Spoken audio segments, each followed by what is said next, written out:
Welcome to the Wednesday, August 12th, 2026 meeting of the Oshkosh Area School District Board of Education. Are we in compliance with open meeting law? Yes, we are. All right, can we take the roll? Ford. Here. Herzog. Here. Hess. Here. Snoopney. Here. Wolf. Here. Wright. Here. Wyman. Here. We have a quorum. All right, let's stand for the Pledge of Allegiance. All right. I pledge Allegiance to the flag of the United States of America and to the republic for which it stands, one nation, under God, indivisible, with liberty and justice for all. Superintendent Davis with the land acknowledgement.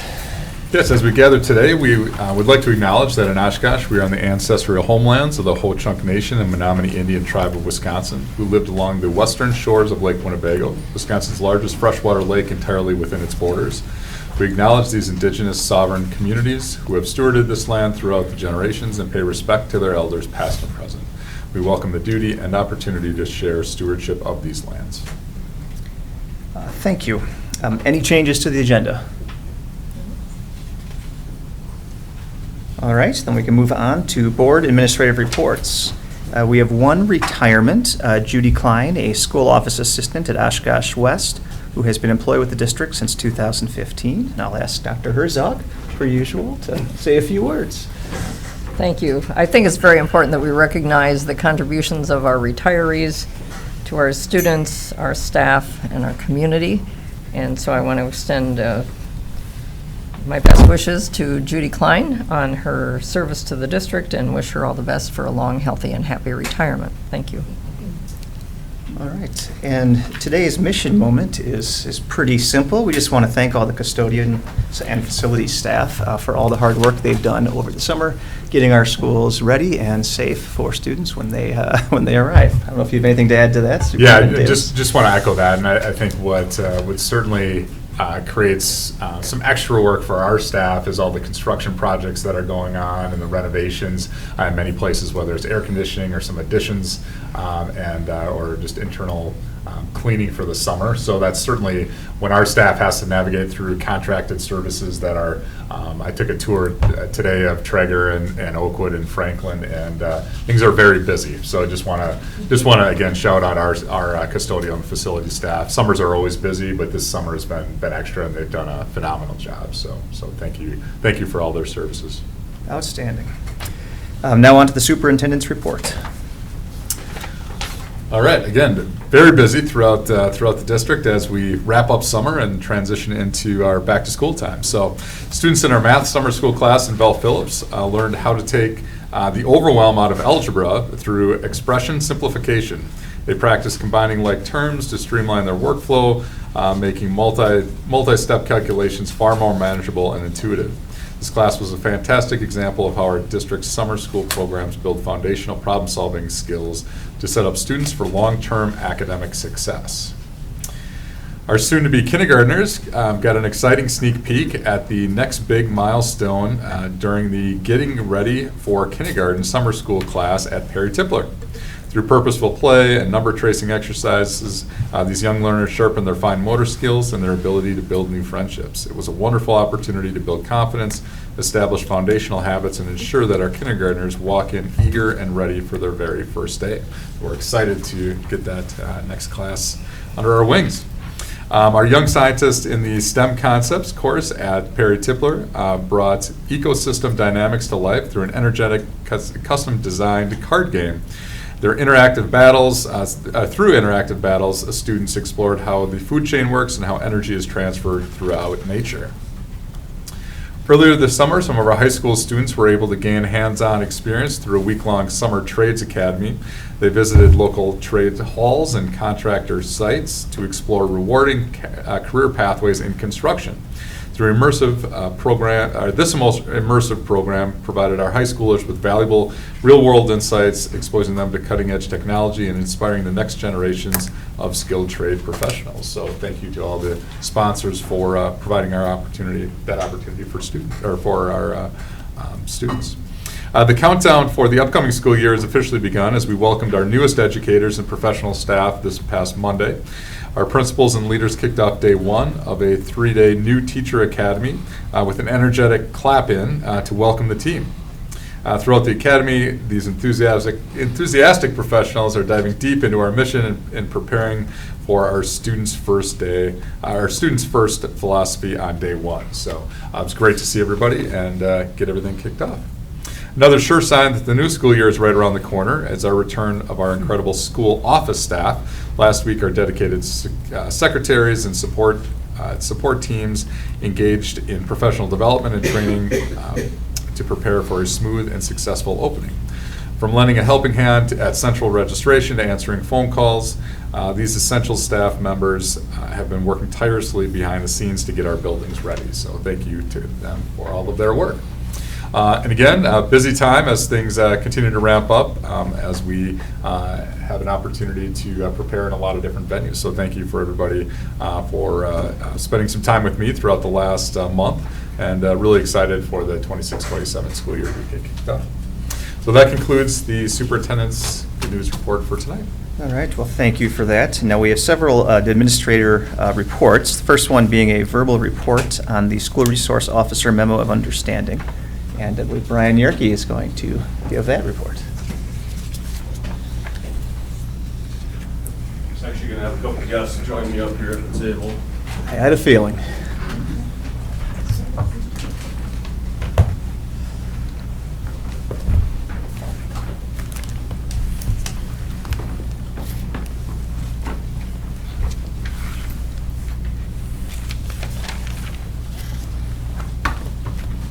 So just to get started, this report is really an overview of the SRO School Resource Officer Memorandum of Understanding we've been working on for a considerable amount of time.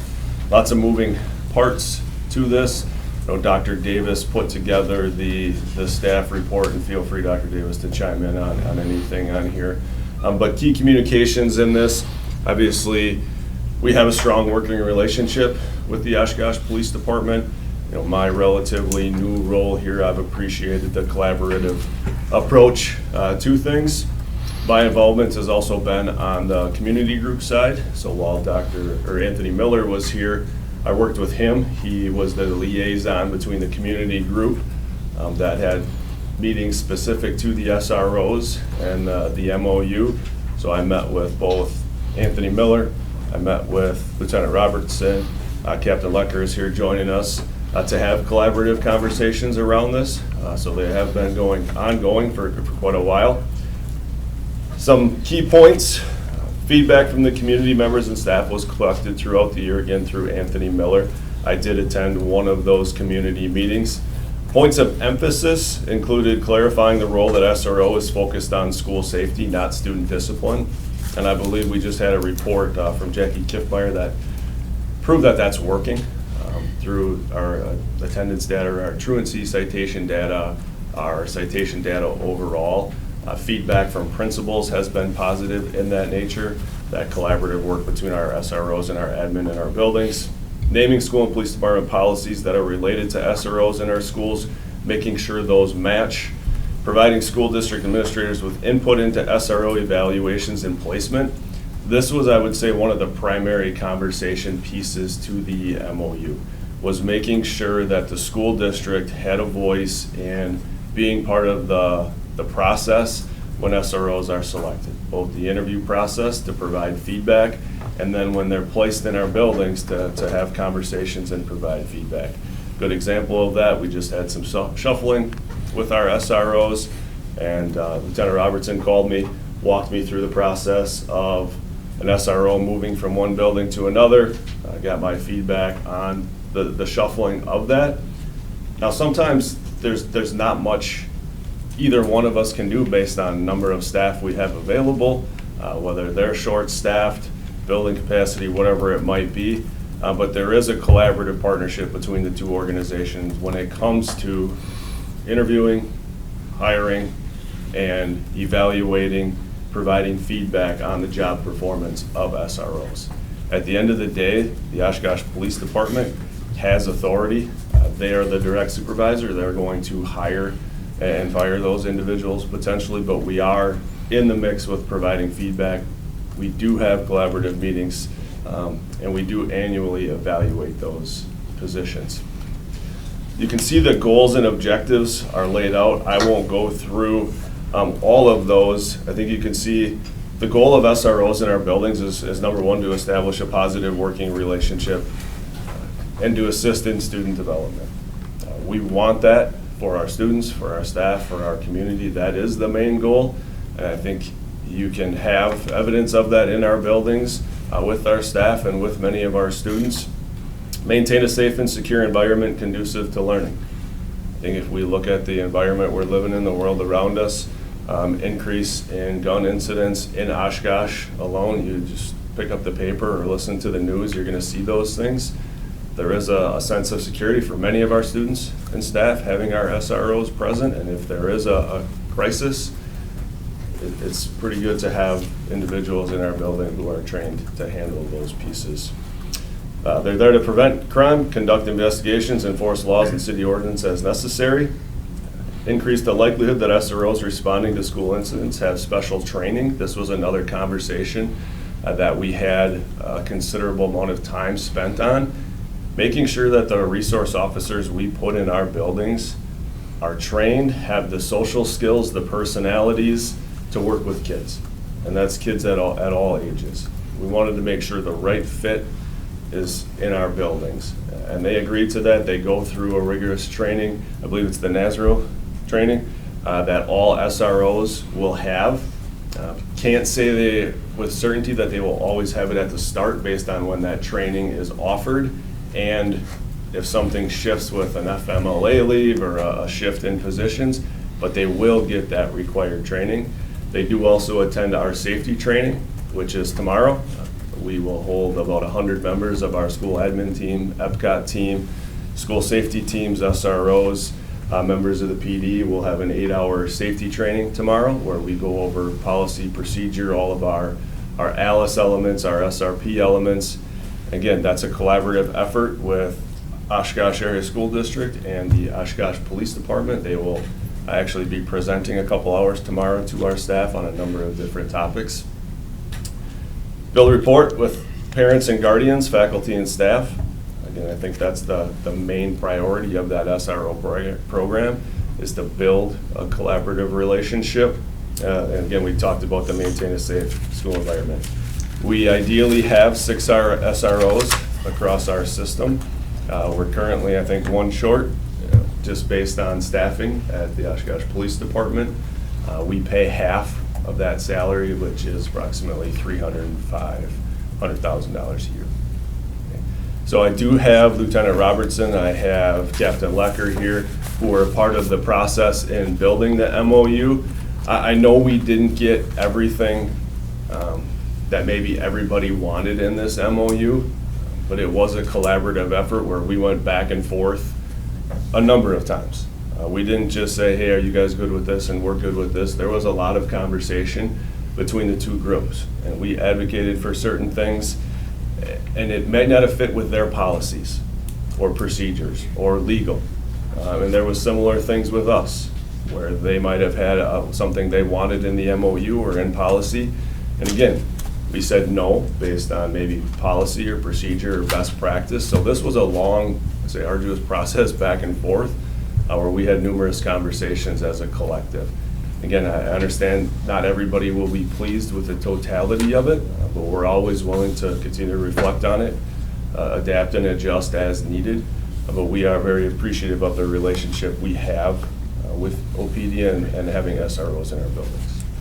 So what questions do you have on the MOU you have in front of you? Questions, comments? Dr. Herzog. Thank you. I want to applaud the work that has gone into this. When you collaborate, you don't always get 100% of what you're looking for, but at least you make progress and I think end up with a better product than what you started with, and I think that's been achieved here. I'm also very happy to note that, to me, it's exceedingly clear that the OPD does not have a role in enforcing school rules. That is the responsibility of the schools and not the OPD. I think that was a huge point, and I'm glad to see that in there. There was a reference under duties and responsibilities of SROs to something called Marcy's Law.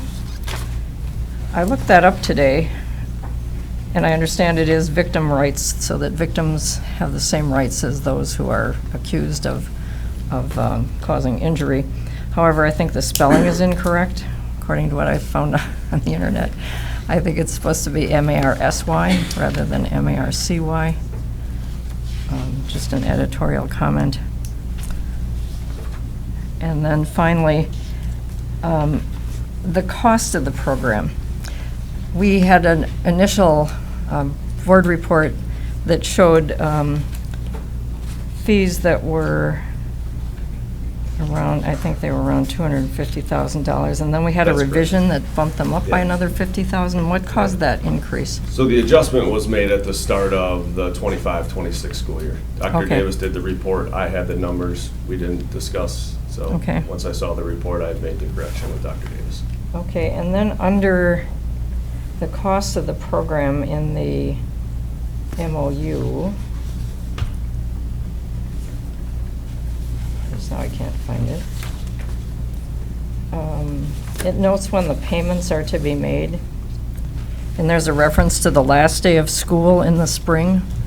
Does that mean the last day of school for the students? Does it mean the last day of the school year, which would be June 30th? I think there should be clarification there so that both sides understand when that payment is to be made. I think that's a little unclear.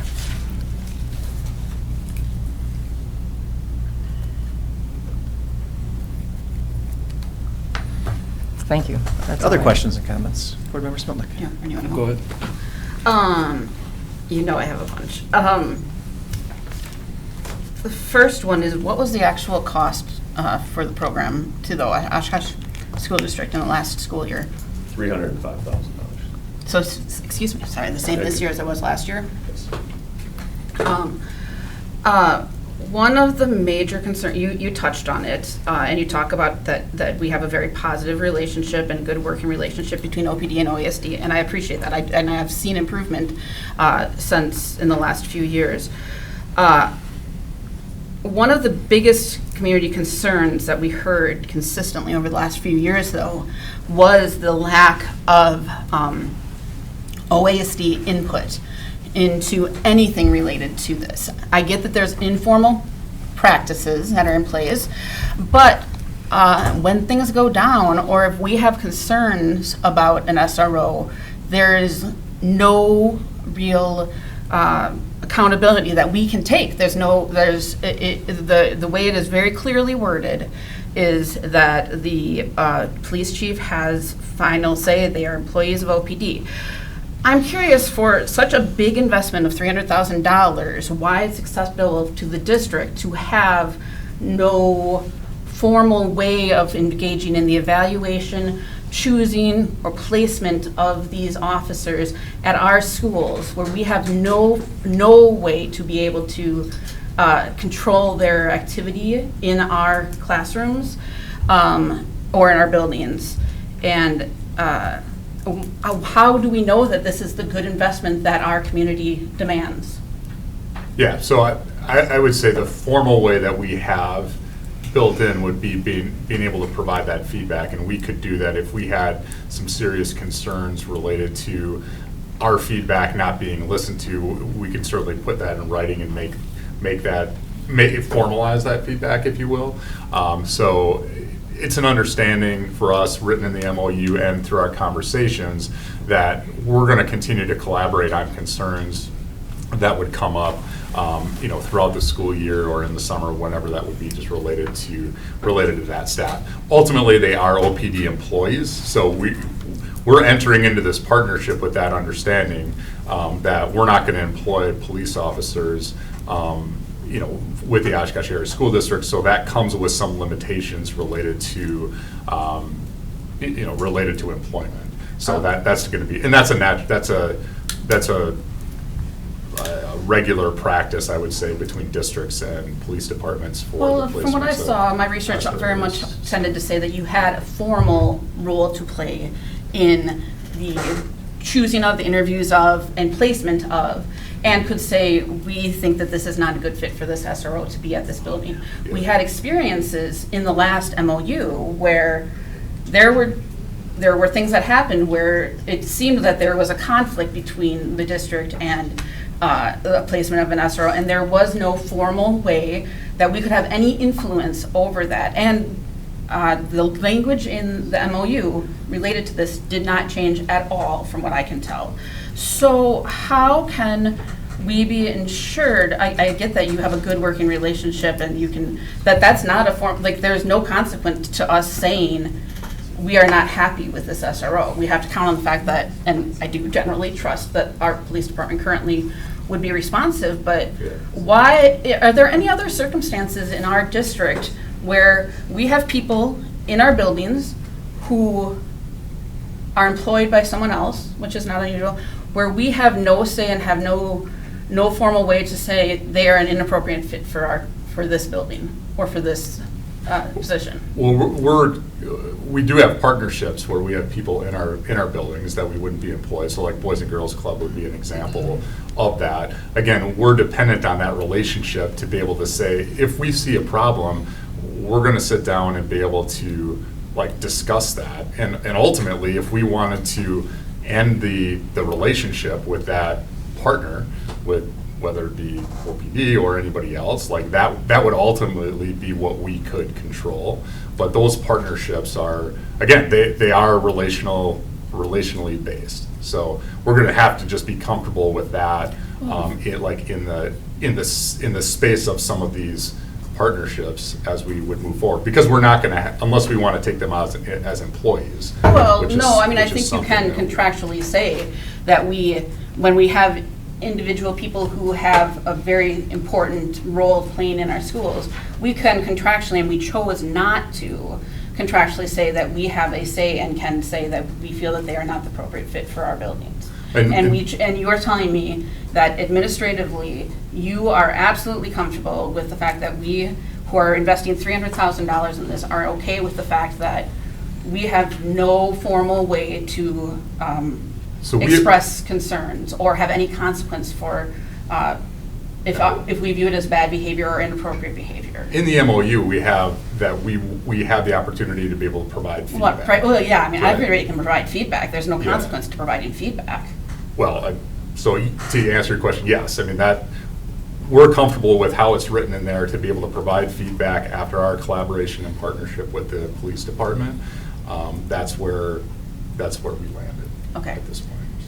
So. Under the previous MOU, there was a publicly documented incident where an SRO, along with OASD staff, accessed district surveillance footage inappropriately. The officer had access to the footage because they were an SRO. Our staff did not have access to that footage. District staff faced significant discipline as OASD employees. The officer remained in his position at the school, then at a different school, and was eventually promoted. How does this the new MOU address this kind of issue or prevent it from happening in the future? Do you want me to talk about this one a little bit? Yeah, sure. So, we obviously are aware of that situation. We held our employee accountable for what happened. We navigate state law and collective bargaining contracts when it comes to like employee discipline and things like that. So those are things that we have to follow a lot of rules for. So again, we can accept input, but at the end of the day, we have to follow the state statute, the Officer Bill of Rights, what our collective bargaining agreement says, how we handle discipline. In the situation that you're describing, we did a full investigation.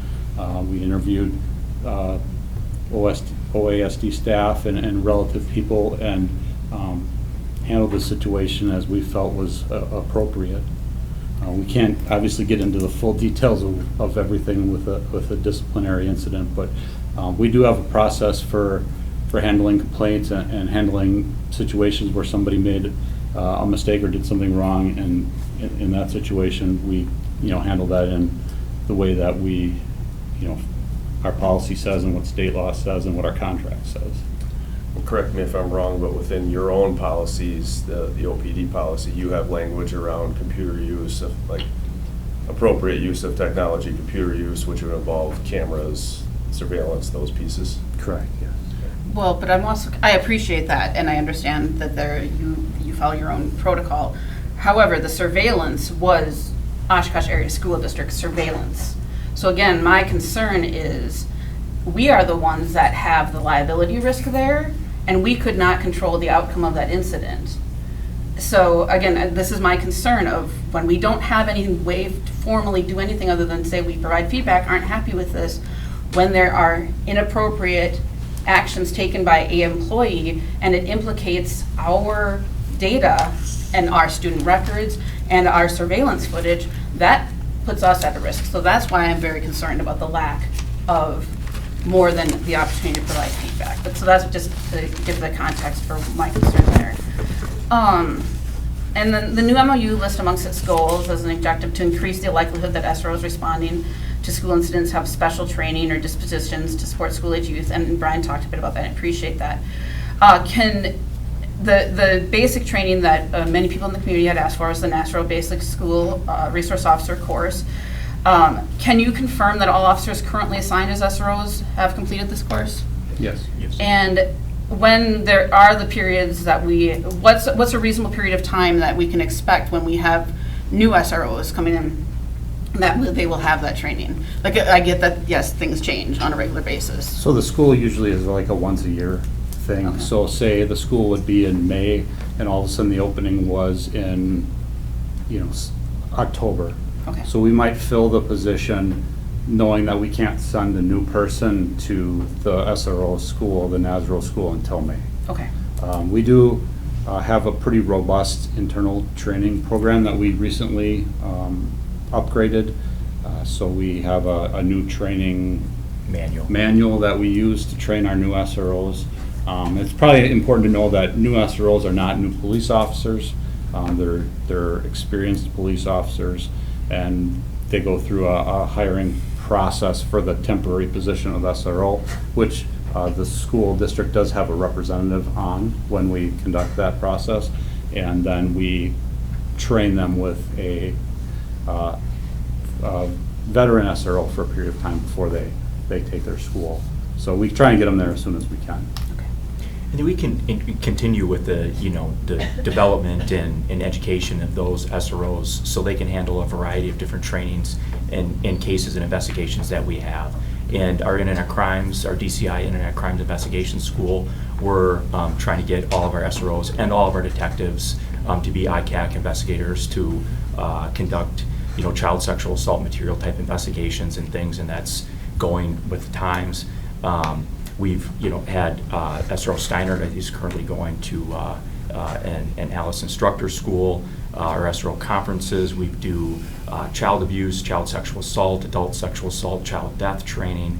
So on top of just the basic NASRO school, believe me, we want the best detectives and the best SROs dealing with these sensitive crimes and felony level investigations to be top notch. And so that's our job and my job as their supervisor to ensure that their training needs are met, and we will, I assure you, get them to all of these trainings to continue their growth and development within our organization and for the school district.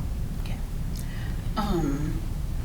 Under the previous MOU, and I believe this current one, well, I guess I don't know for sure, but in practice, the SROs had direct access to student records, and it was documented, or at least reported, that officers utilized student data to reach out to students and families on non-school related investigations. And additionally, the SROs visited students' homes during non-school hours on non-emergency matters based on information that had been collected at school.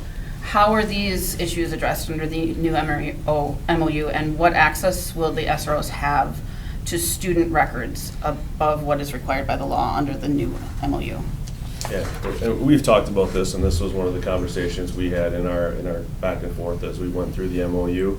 And they provided examples, and we provided examples, and I don't know that we can give you a hard and fast answer because it might depend on the circumstance.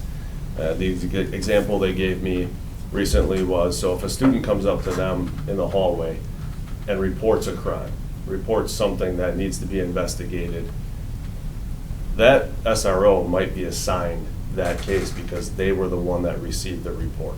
So whether that report is handed over in school or outside of school, if there's criminal activity, they have an obligation to then address that. Typically, they won't use school records. They have their own resources outside of school. You know, we talked about that considerably. Why would you need Infinite Campus outside of school? And they said they wouldn't. They have the ability to get, unless it was an emergency. But there are cases that come up where that SRO may have to go do an investigation or knock on somebody's door if a crime was committed or if they're asked to investigate a crime in school. But again, these are, well, I don't need to get into that, but the point, I guess my basic level, will SROs continue to have independent and full access to student records on Infinite Campus? Yes. Why? In case of emergency, in case they're looking up a home address, something happens in a crisis where they would have that access to look up an address or a phone number or siblings. But why can't they just talk to their school staff? Like, I mean, how is that any different than if it's an emergency and it's not student? Like, it's student data that is very private and personal, that is supposed to be one of the most highly protected of data sources. Why, I mean, policing obviously has tons of databases that they can collect information. Why do they need access, direct independent access to Infinite Campus? Because of the emergency. I mean, that's, as we talked, like that's the situation that we want to make sure that we don't fall short on providing access and putting somebody in danger because of that situation. Can you tell me an example where it would actually be require student data in an emergency situation that they would need to have independent access to Infinite Campus?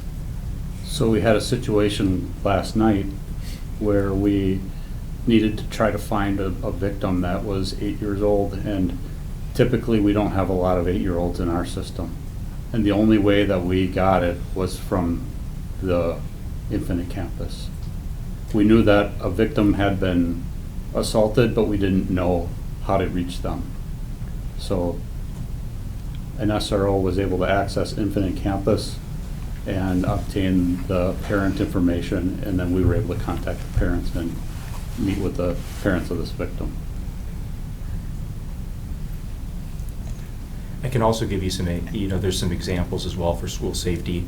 There are tips that come in from the FBI, from a guardian, that might get reported from like Snapchat, Facebook Messenger, Instagram, Discord, online platforms that might list an age and a name of a student that particularly either posted some concerning, threatening type material that we might have just a small parameter of things to work with and data. And we can search our own independent records, which we do, and we also collaborate with Infinite Campus and use that as well, potentially to identify a threat at school. And I've used that several times throughout my career in emergency situations as a detective and then also as a supervisor.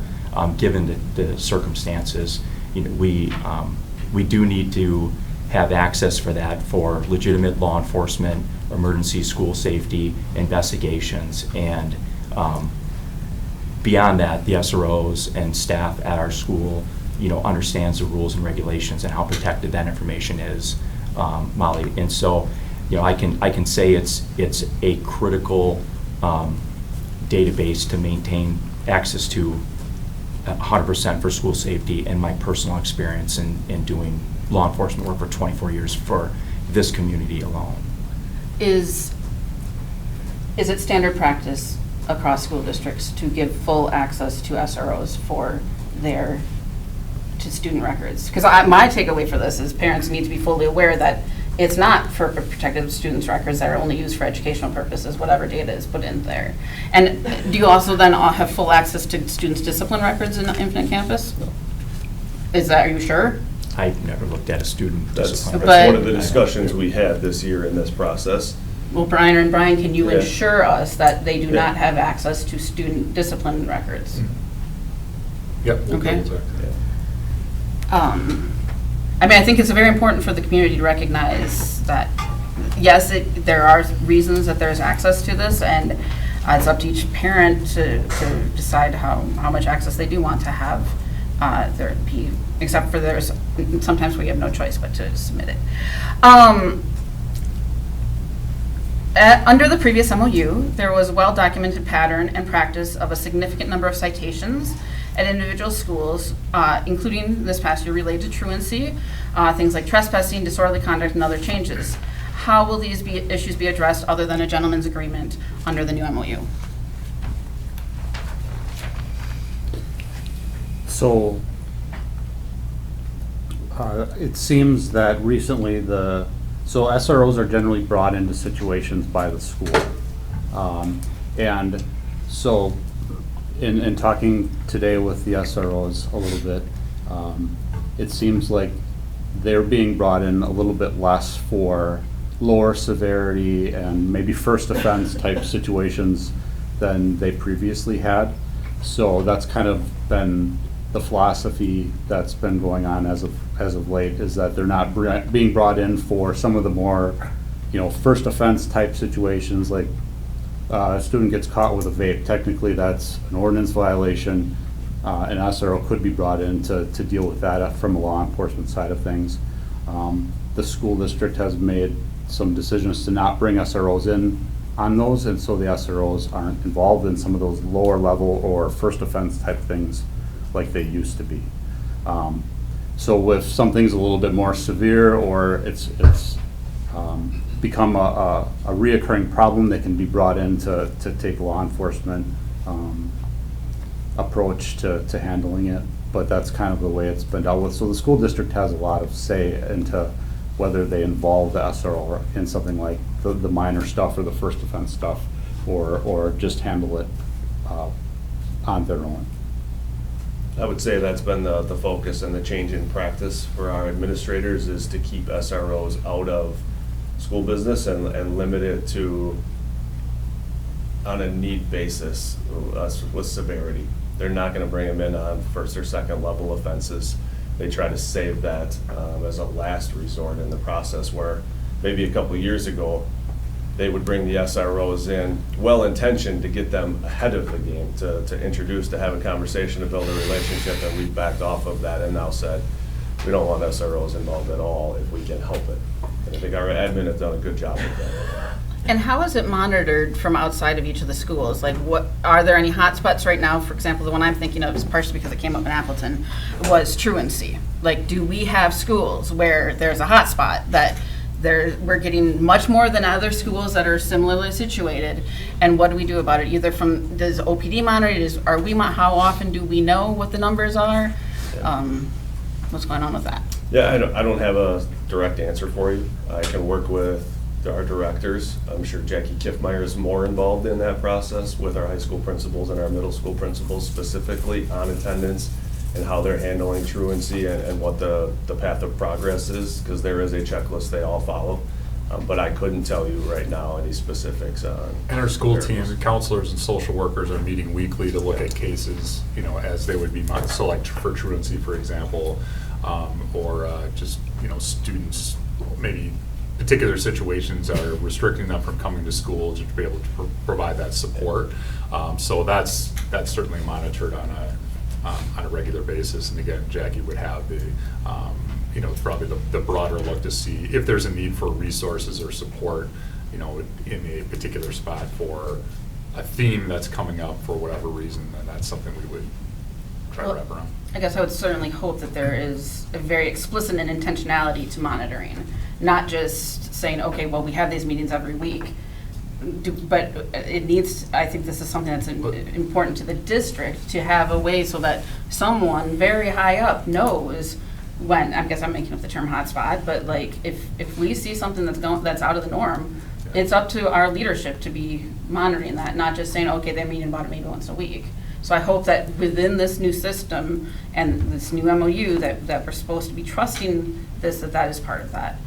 I can also say, Molly, just a response to that, from a police department's perspective, we talked about this a little bit today with our SROs, and a lot of the truancy things are driven by the school district and Right. notifying our SROs if students are truant. And the theme that I heard between the 5 SROs that we met with today was there was a lot of steps that the school district is taking positively to make contact with parents and work to try and increase attendance, work to try to get them to school, prior to any law enforcement action being taken. And like numerous steps within that process, to include even a letter from our SROs, at kind of a final step saying, hey, these are potentially some problems if it continues. And it was good to hear that overwhelmingly, by the time the letter was received by a parent in most cases, that the problem was getting rectified and moving in a positive direction. It was far more of that than we heard of negative, and it's going backward, and the system that you have in place is not working. Right, well, and I appreciate that.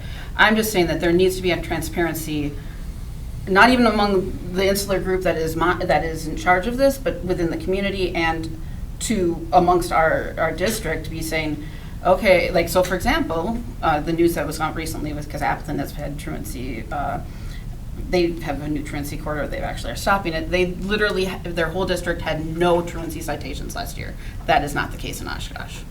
So there's something that we are doing differently, so it should be something that as our staff is monitoring, in my view, and looking for different resolutions instead of criminalizing what often is a mental crisis. I appreciate that the MOU includes a section about dispute resolution and outlines how a community member can make a complaint to the SRO program. And I know that the OPD has a process for this. How does the district plan to receive and handle any complaints related to the SRO program, and how will it work with stakeholders to ensure that all concerns are addressed? So I'm the SRO liaison and also the customer complaint guy, so it's a good match. So any of the issues with the SRO program will come to me, including through our buildings. So if an administrator isn't happy with their SRO, that'll come to me. I'll coordinate then with Lieutenant Robertson and the SRO program. Same for any outside community complaints. So we would follow the same grievance or complaint process that I would use for any other community member that calls. I would go through that process with them. And then we have agreed within that we would collaborate and share complaints that come in and work through that process of evaluating what comes through. How do community members know that? Well, once our MOU is established, and we can add that to our safety page if that's the desire of the district. I mean, I think transparency is a very important thing throughout all of this, my personal view, but I don't know if that's something you need a vote from the board on or not. But and relatedly, the program evaluation aspect of the MOU is new and much appreciated. Will the annual report be made public, and will the MOU be published on our website? And how about, like I said, about that process for complaints or concerns? Yeah, it will be made public because it comes to the board, so the report would be in the board packet, which would be public. The evaluation process, same thing, would come through. I would meet with principals. We would have that form created. I would then meet with OPD and likely other team members from OASD to go through the evaluation process.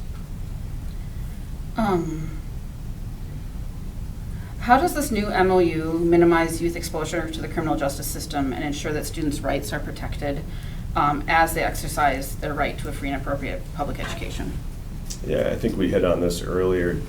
Because SROs have been removed from a lot of what they previously have been asked to do in buildings or have done, that they are having less contact. They're not dealing with low-level first and second offenses anymore. So there are likely to be less contacts, less citations. That piece, from a rights standpoint, I'll let you guys talk about the protection of rights. So we're bound by state law to abide by the rights of anyone that we encounter. So it's our job to ensure that we respect everybody's rights and make sure that they understand what their rights are depending on the situation. I think it's important to know that probably 80 or 90% of our SRO's contact with students is positive. It's through contact in the hallways, it's through programs, it's through educating them on various safety type things that they educate kids on. So the actual enforcement of criminal justice ordinance and laws is actually a really small part of their job. And the district obviously has a lot of control over when they get brought in. So when the SROs are brought in, then they conduct their investigations and they ensure that they follow the rules as far as making sure people understand their rights, that we don't violate anybody's rights. In what circumstances will parents be notified if an SRO is talking to a student? In any sort of investigation, I think both the district has responsibilities to notify the parents, and so do we. So I guess what I'm concerned about is kids are kids. They're going to talk. And a conversation very easily with SROs can start out not being an interrogation. And if the kid says the wrong thing or says something that implicates them, what happens then? Do you pause and say, we're going to call your parents, or you have a right to remain silent? Or how is it treated differently in schools for kids versus in the general public with police? Or is it? It's not. I mean, they're treated, if a law enforcement officer has contact with a juvenile on the street, they're afforded the same rights as within the school setting. I can think of a couple different examples. We're kind of, since I don't know the exact situation, I can give you a couple of examples. Does a student come up to an SRO and say, yeah, I made a mistake, I got pulled over, this weekend, or I was driving too fast in my car, or I put my car in the ditch and I got it out, and no law enforcement action is taken whatsoever, and it's just a conversation about, hey, you shouldn't be driving too fast, or something to that effect, right? And the police were not involved. Like, that has happened in this world. Then there also could be a situation where a kid self-reports that maybe they physically abused somebody, maybe they were a witness to domestic abuse or something at their home, and they're confiding in their SRO. Maybe it's drastic, but if they're saying that they actually, like, there was some sort of maybe child sexual assault material that was traded or through a device or something like that.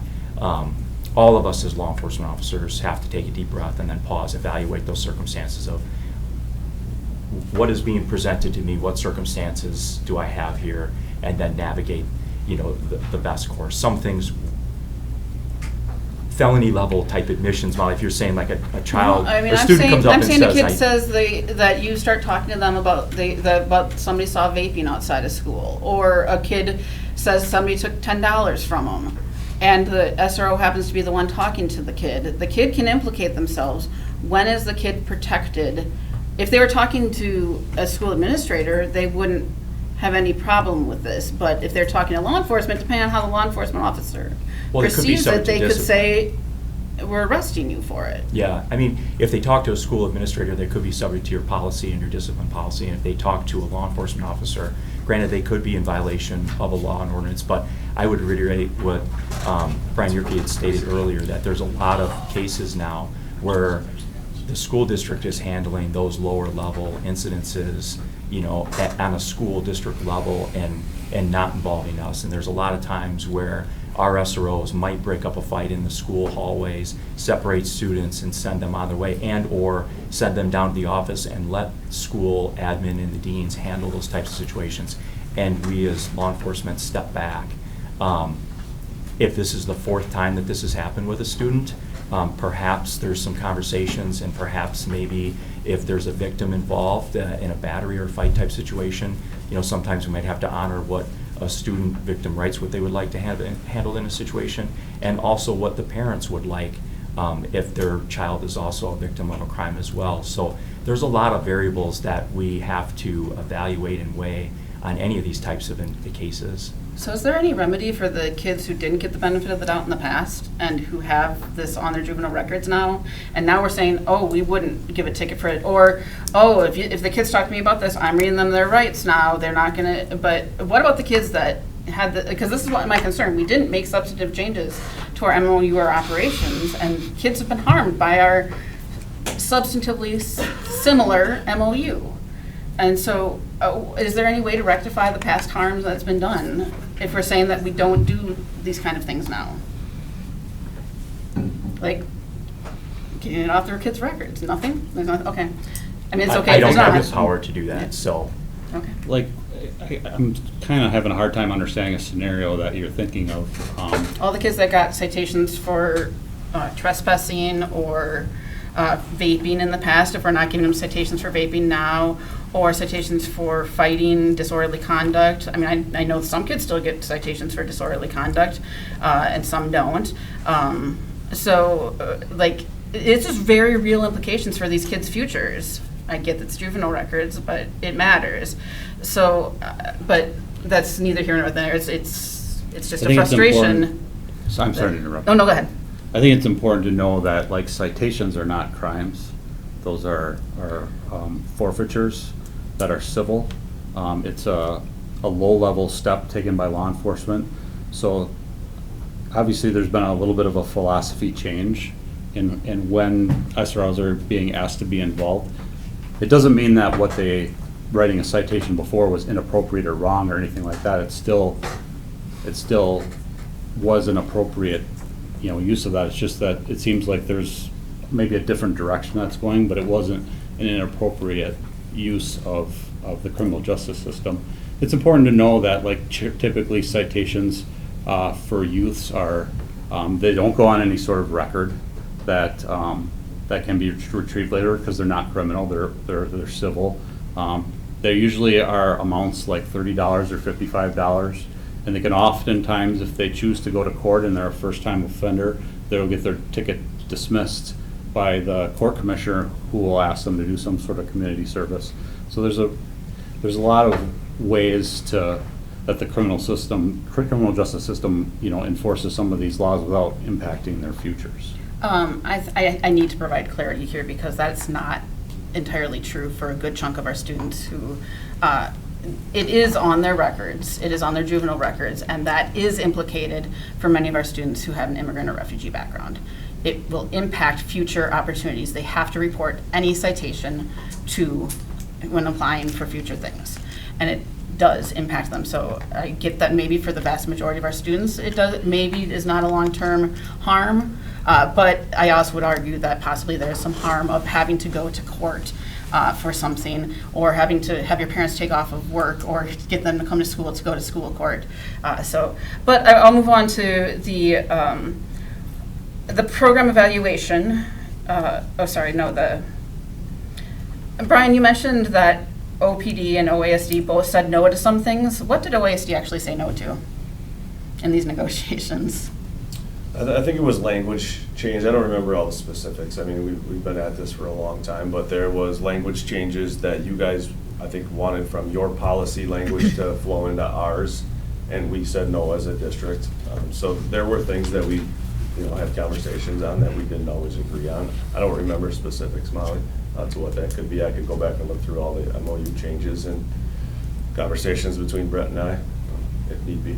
And to be very clear on this, I think I do give you guys credit. There has been a significant discussion between OPD and OASD on this. I'll just close by saying that there will still be upcoming policy changes related to this, and this is, I've mentioned this publicly before, that it's not the solution or that I think many in the community were hoping for. I do think it's a step in the right direction, and I do appreciate that there is it feels like it is a more collaborative approach between OASD and OPD than in the past. I am still very concerned, though, that our number one priority must be protecting students and protecting students from the criminal justice system and ensuring student safety. So I will continue to fight to ensure that we put parameters on the role of policing in our schools. Thank you, Molly. Dr. Hess? Our community has a wide variety of opinions, and I certainly understand there are some that are very critical of the SRO program. There are many that are also very supportive. I appreciate that we question very diligently, and you guys are here answering. It isn't perfect, but I have heard from a number of people that are actually questioning why are we limiting it so much, that we're actually placing more restrictions on than where we're at. At the end of the day, it seems like both parties are here saying they're happy with this moving forward, so absolutely, I would entirely be supportive of this. One piece that I really want to clarify, I did get a call today, and somebody was questioning, and I didn't have the answer right offhand, but I want to verify the $305,000, whatever it is that this costs. This comes out of Fund 80, or does this come out of Fund 10? So the 25, 26 came out of Fund 10. Okay. Our plan would be to have the conversation about, in the future, taking it out of Fund 80, based on some changes we made, including our private parochial schools in the mix. We have the flexibility to use 80, which many districts use around us. Can you just, for the non-school finance people, Fund 10 versus Fund 80? So Fund 10 is our general fund, Fund 80 is our community-driven fund. It has to interweave with community interaction, community use. The community use piece comes in as we work with our private parochial, and they do some of their SRO business with them. Thanks. And that's analogous to the rec department is all Fund 80. Correct. Community services sort Correct. of programming. Correct. So right now, you're saying this past year did come out of Fund 10. 10. This next year, you're Future, proposing. the plan would be. It would be to Fund go to 80, so it, because we're in a Yes, budget problem right now. correct. If we go that route, that, I mean, it kind of helps us because it's Correct. from what we were previously Yes. doing, but, We did not have the appropriate language in the MOU to previously do it. okay. Is that Section 7H intermittent coverage of Yes, private parochial correct. schools, that one line? Yes. Correct. And why are we doing that for the parochial schools? So that helps us from a funding standpoint. That $305,000 does not have to them come out of the general fund. We can use Fund 80, which provides us some levers in financing. And That's fine, that's one thing I think the public should continue to know, that besides the many things that we do for all school-age children, that this is another piece of that. And it won't disrupt or take away from the work we do with our schools. Other questions, Dr. Hess? And that is it. Jacob or Chris? Covered a lot of it. Oh, I just wanted to say that I appreciate the work that you guys are doing in the schools. We've had a really positive experience, and that you guys have a really difficult job, and that I have faith that the organization will do the best to do it the best to your ability, and if there's something that comes up that you need to correct, that you'll make that correction. And actually, I'm leaving early at 7:15 to get a bunch of kids from football practice tonight, and I know that a lot of their parents appreciate discipline and enforcement, and I want to thank you guys for that. Anything else? Well, thank you for answering all these questions. It's not the Sure. easiest thing to come up here, so Thank you very hear much. from us, so Thank appreciate you. it. thank you. Thanks. You're welcome. And Brian, you got to stay in the hot seat.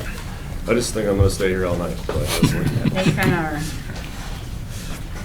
All right, our next item is a referendum update. And I believe Mr. Fox is joining you. Yep, and Nate Considine from Bray Architects. You can put that one chair back. Jim, if you want to grab that chair too, please.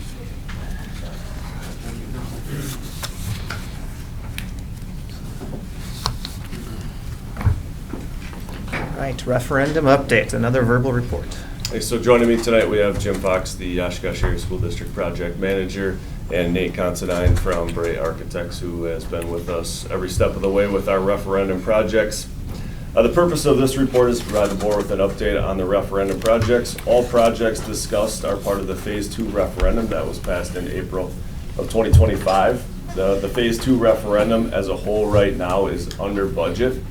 We will go into greater detail about the current financial status of all the individual projects, as well as the total package Friday, during our Facilities and Finance Committee. But again. And that's 7:30 a.m. here. for anyone 7:30 that wants to- a.m. here. Again, the projects as a whole right now are under budget. We will talk about the individual projects on Friday.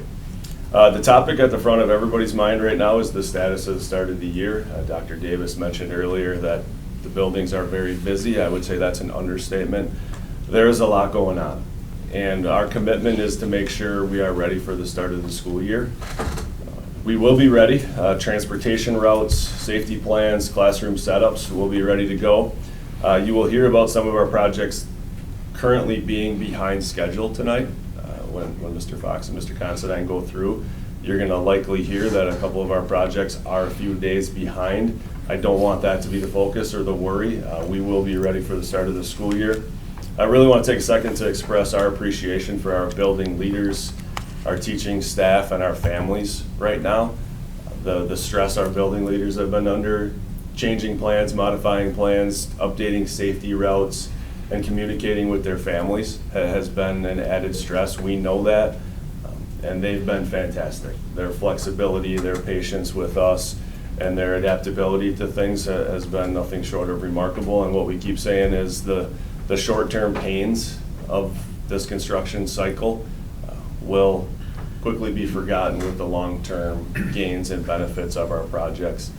Leadership has been communicating with their parents. So parents from our buildings, Franklin, Oakwood, Traeger, have been getting routine communications about whether it's where the bus is going to pick up, where drop-off is now going to be, where recess is going to be, because all those things are changing rapidly. So our administrators have been communicating with our families. If families do ever have any questions, feel free to reach out to your administrator or myself, and we can answer any of those questions. Mr. Fox and Mr. Considine will now take you through some of the high-level overview of where our projects are at. Good evening. Thank you, Brian.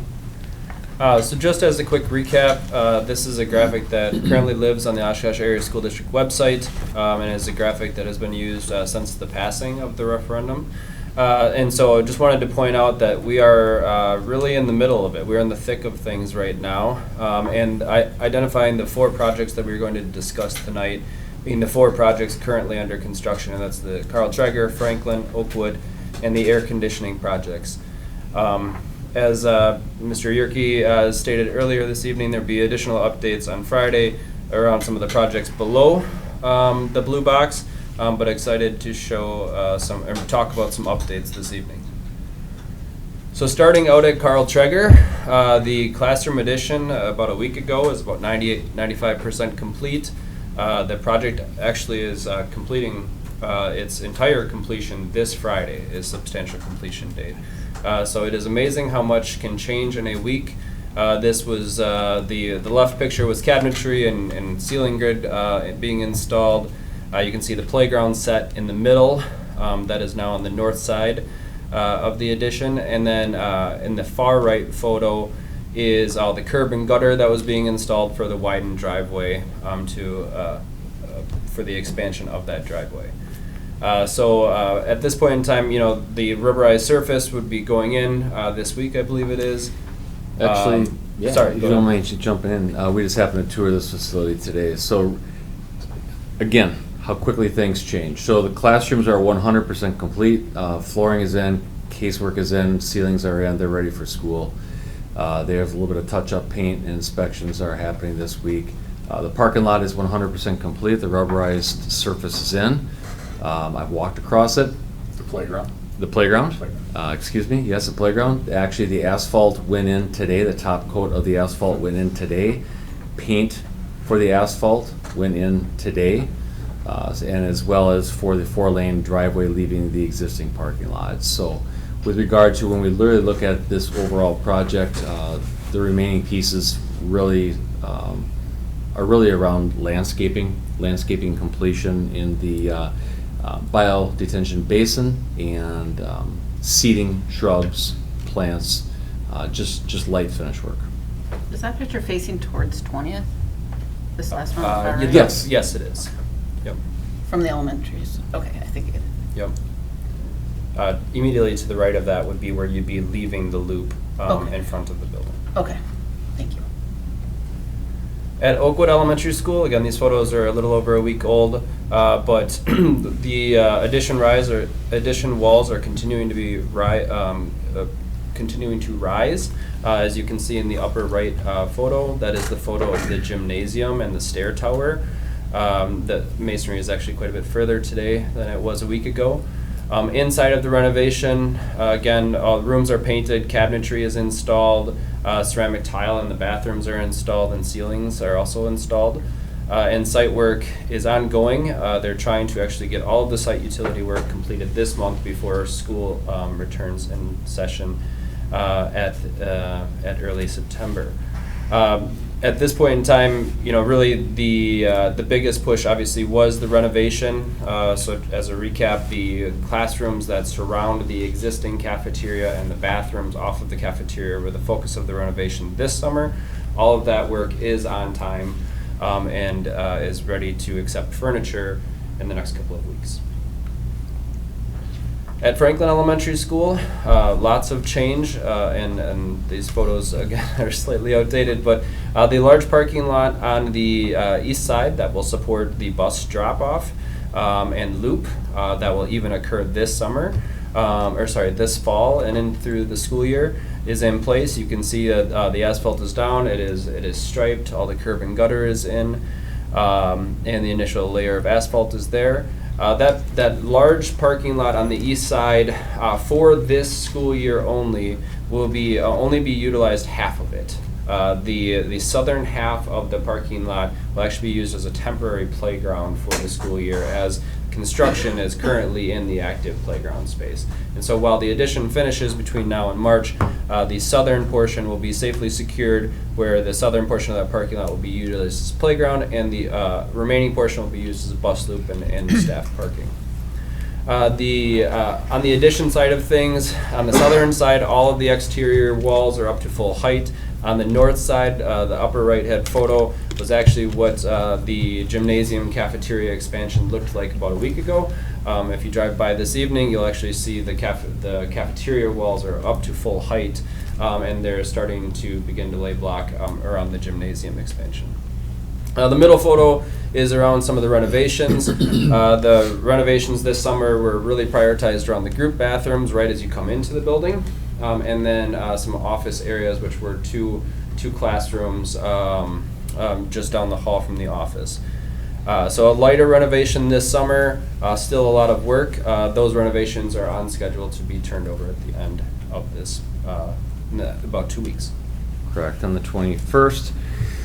Staff will be reporting to work at all these facilities, both of them, both all three, Carl Traeger, Franklin, and Oakwood, on time. And they will be in their classrooms. Their classrooms will be ready for the start of school. Last project we had was air conditioning projects. That is Lakeside, Imline, Cook, and Reed. This project is on time. The chillers and the associated systems, both at Imline, Cook, and at Reed, have been turned on. They have been running. They're not running today, but the factory startup team did in fact start those up. We circulated water. We did fill the systems with glycol. They are ready to go. There are some pieces that have to be finished, like final pieces of installation need to be completed. The startup representatives were supposed to be at Lakeside today. So all the chillers and all the systems will meet the August 14th substantial completion deadline. The chillers will be turned on Sunday by Garmin Mechanical, monitored by our controls contractor to get the buildings down to temperature humidity where we want it for the start of Monday. One final note on my end is we received a lot of questions about throwing things away. Wasting, whether it was playground equipment or materials that were coming out of Shapiro. So we did reach out and had contact with a number of nonprofits. Some reached out to us, and we did end up donating playground equipment, and a lot of materials out of Shapiro were used by the Children's Museum and then the Fox Valley Community Organization. So happy that they could use some of those materials that weren't going to be moved to other spaces in our system. So happy to announce that we were able to collaborate and partner with some groups to use our things. That's great. And just as we wrap up the report, we just have a summary slide giving us a summary of where we're at on the projects. As Jim and I mentioned, the Carl Traeger project and the AC projects are completing on time and on budget this week, actually. The Franklin and Oakwood projects are being approximately running 2 weeks behind schedule overall. So just due to large rain events and a couple of other factors, both of those projects are running a little bit behind. Again, as we stated, the 2026 summer renovations are on schedule and will be completed for the upcoming school years. And both general contractors are looking for ways to maximize some efficiencies on site to close the schedule gap over the next year. So their next big milestone is the handoff of the addition at spring break. So we have, give or take, 6 months to close the 2-week gap, and we'll be sure to keep the board up to speed with how that progresses. And finally, just wanted to state that the Franklin and Oakwood projects are running within budget. Thank you. Any Good to questions? know. I just have a quick one. There's not any movement of classrooms during the school year, or is there any movement of classrooms during the school year to accommodate construction? Yes. Oh, Well, not necessarily to accommodate construction. So construction will really wrap up at the start of the school year. Construction will continue on the new additions at both sites. Students will not be moving internally during that period. They will go to their normal classrooms. There'll be a normal school day. As Nate had indicated, our next big milestone is going to be spring break, really. At spring break, both schools will be migrating into their new construction. That'll be completed at that point. And then as part of a pre-designed phase, part of the building that was just vacated then will turn into a construction area. We still won't have children navigating through there. That'll be secured and isolated from the children, but then as part of the phasing plan, then our last phasing plan will be right after the last day of school, when the remaining parts of the school are under construction. We'll get plenty of time for stability and transition into the new school year and everything. so Correct. That's great. Yep. Any other questions? Jacob? Yeah, so for Franklin, you said that you're using part of the parking lot as the playground. Is that going to be the only available play area for the kids throughout this year? Yes. And Kat's been, principal over there, has been working on that with her teachers to provide alternative activities and whatever they can do to make sure kids are All right. getting some exercise. Yeah, that's going to be rough. It was a lengthy discussion on our lead up to bid day. Both of them are tight sites when you look at the entire construction laydown area and the area that we're building on. But very professional administrators, they are making it work. Okay. Just one clarification, under major points, you note under Carl Trigger Elementary School, projected work in August includes playground PIP surface. What's a PIP surface? That is your rubberized surface. Okay, Poured in place. Poured in place. all right. Thank you. All right. Thank you much. Thanks, guys. All right, thank you. Yeah. Hey, Jacob, I agree with you. Yeah. My grade school, we had recess in the parking lot. We played tackle football. Yeah. Many injuries. You're going to be talking about health insurance. Yeah. Right? This is a perfect segue to the moderator. I had a school construction for my 5th grade year too. Taking a break, Brian? Well, the next two reports are also Brian Yerke, and it's the moderate and the annual safety plan, but they're written reports. So I'll just, as we're doing with written reports, people have any questions or comments I do. for Brian? Dr. Herzog. Thank you. I've been very interested in the moderate for a long time because it impacts our students as well as our staff. And while the moderate is higher than I would like it to be, in that it's projected at 1.31 according to your key communication item numbered letter D, the mod rate for 2026-27. It's lower than projected, so that part is a good thing. I do serve on the Wisconsin Association of School Boards Insurance Plan Trust.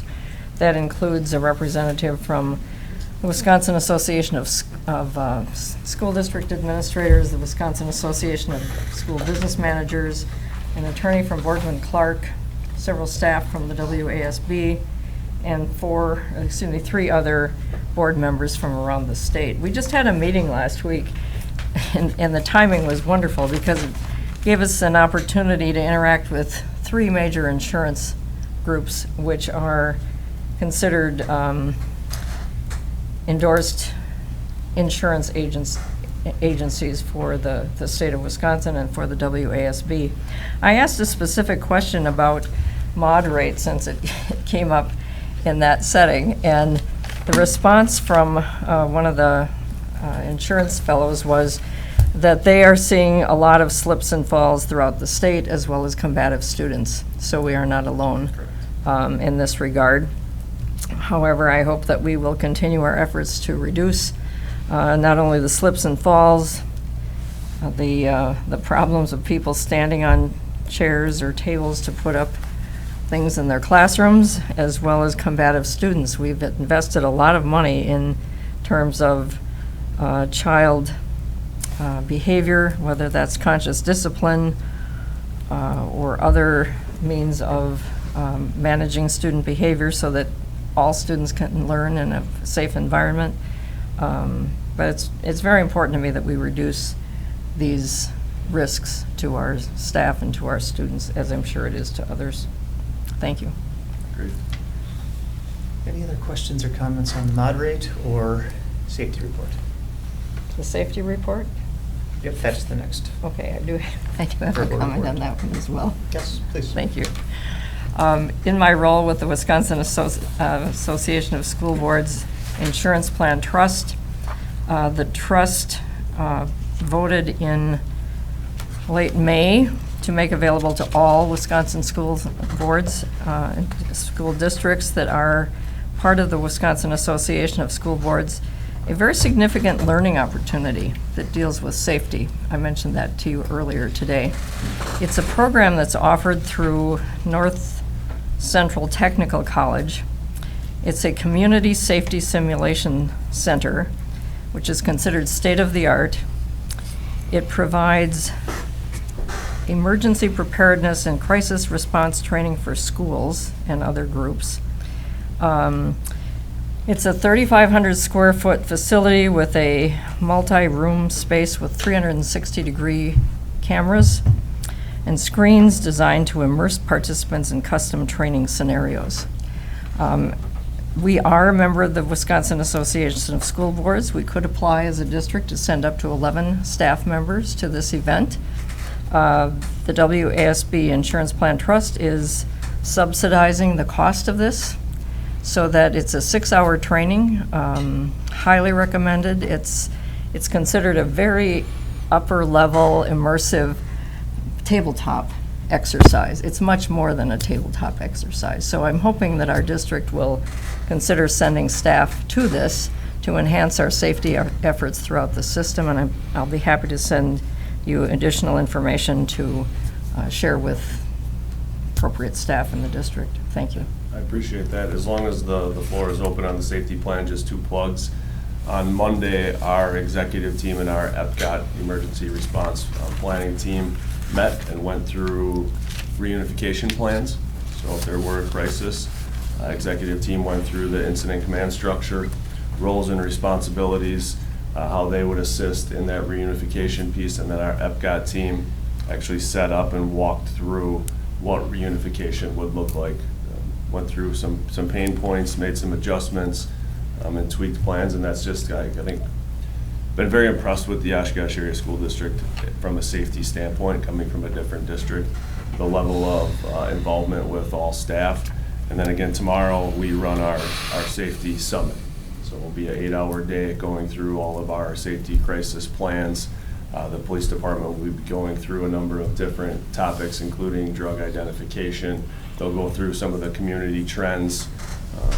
So exciting day tomorrow for our staff going through all of our safety stuff. Good. Excellent. Any other questions or comments? If not, we have the budget update report.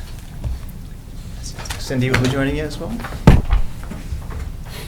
And this one is a verbal report.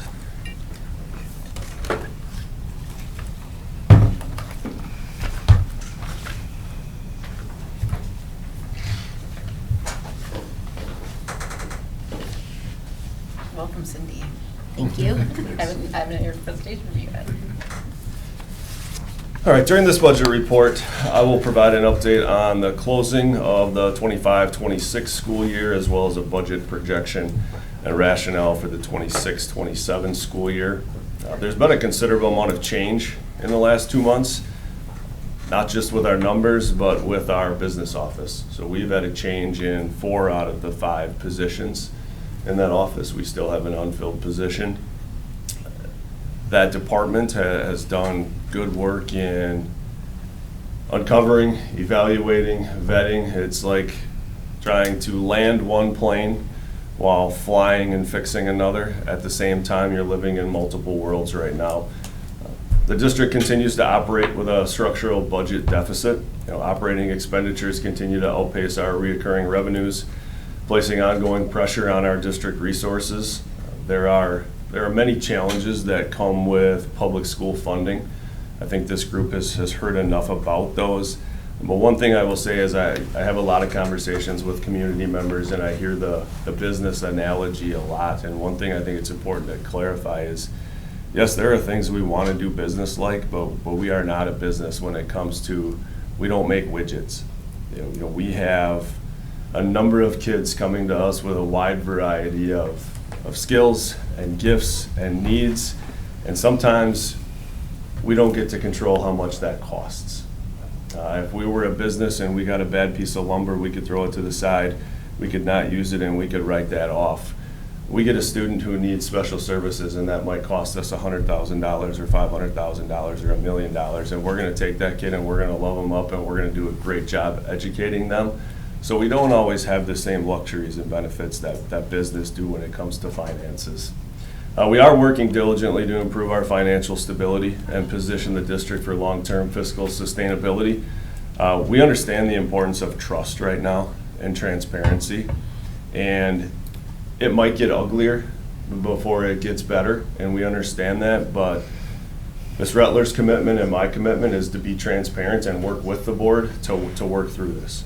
We don't want any secrets or surprises, and we know our community doesn't want that either. So our hope is to work, again, with Facilities and Finance Committee and this board and our community to be transparent and provide clarity and context to what our budget looks like. We'll begin the work on building consistent, accurate, and meaningful reporting structures with Facility and Finance Committee on Friday. Dr. Hess and I have had limited conversations just on getting a good reporting structure in place that provides consistent updates that are meaningful to what the board needs to hear, what our community needs to hear, and we need to report. And I think that will help us all move forward in this process. We do continue to utilize the guidance of Todd Gray and Todd Hajewski. You will remember them from our May reports where they came in and provided some budget assumptions and provided some guidance with us. You might wonder why Ms. Rettler is not giving the report tonight as our Executive Director of Business Services.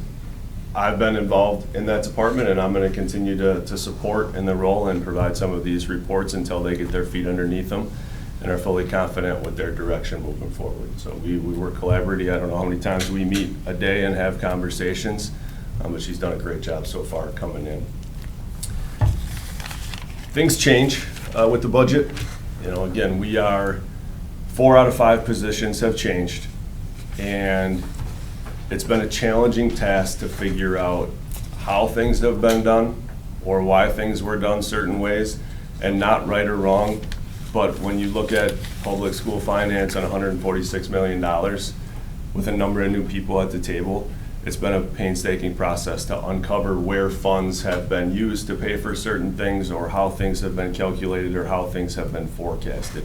So things are changing daily, and that's frustrating for you, and it's frustrating for us. And I'm going to share some things that changed this morning from a healthcare perspective that don't make things any better, but it's important for us to talk about them and process through. So I think that's just what I want people to understand is we are doing the best work we can, but things are changing at a pace where we uncover things as we plan, and this will get better. And that's our commitment, again, to be transparent and to make things better. So closing out 25-26, we ended or exceeded the approved budget. I think we all know this, we've talked about this. The philosophy was to present a balanced budget. And I don't know whether the board demanded that or that was just the process, but a balanced budget was presented. We exceeded that budget by approximately $3,341,000 in change.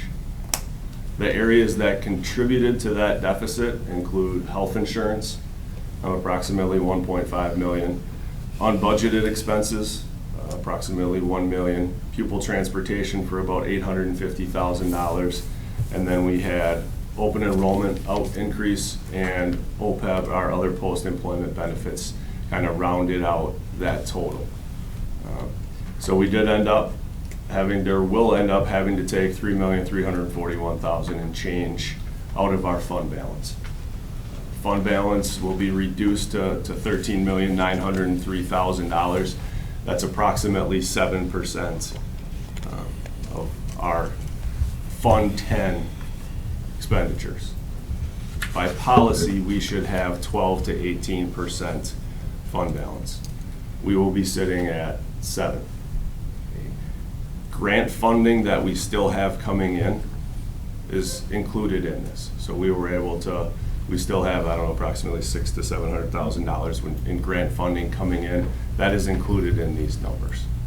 So we're confident that is where we will end to close out 25-26. The audit was scheduled for next week. Our auditors have requested that we push that back, based on how this has gone this year. They're going to find more, I would say, areas that they want to investigate, and they've asked for more detail in some of our financing. So we've pushed the audit back to September.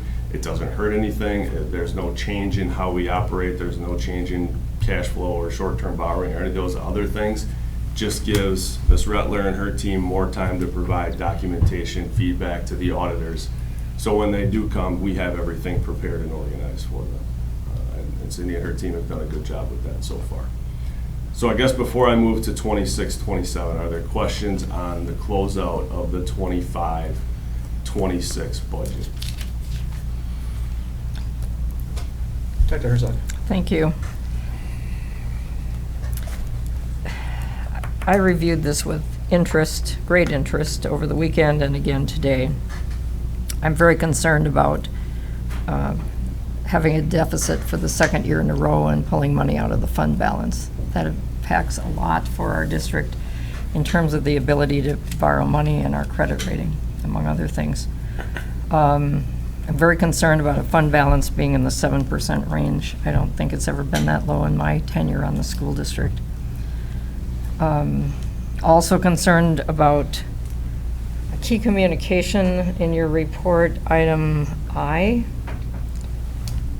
noting that the current 26-27 forecast shows, I guess I've moved on to the next topic, reduction of $5.7 million to $6.1 million.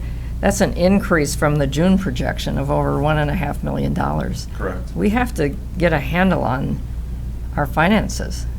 We Agreed. cannot continue to operate this way. I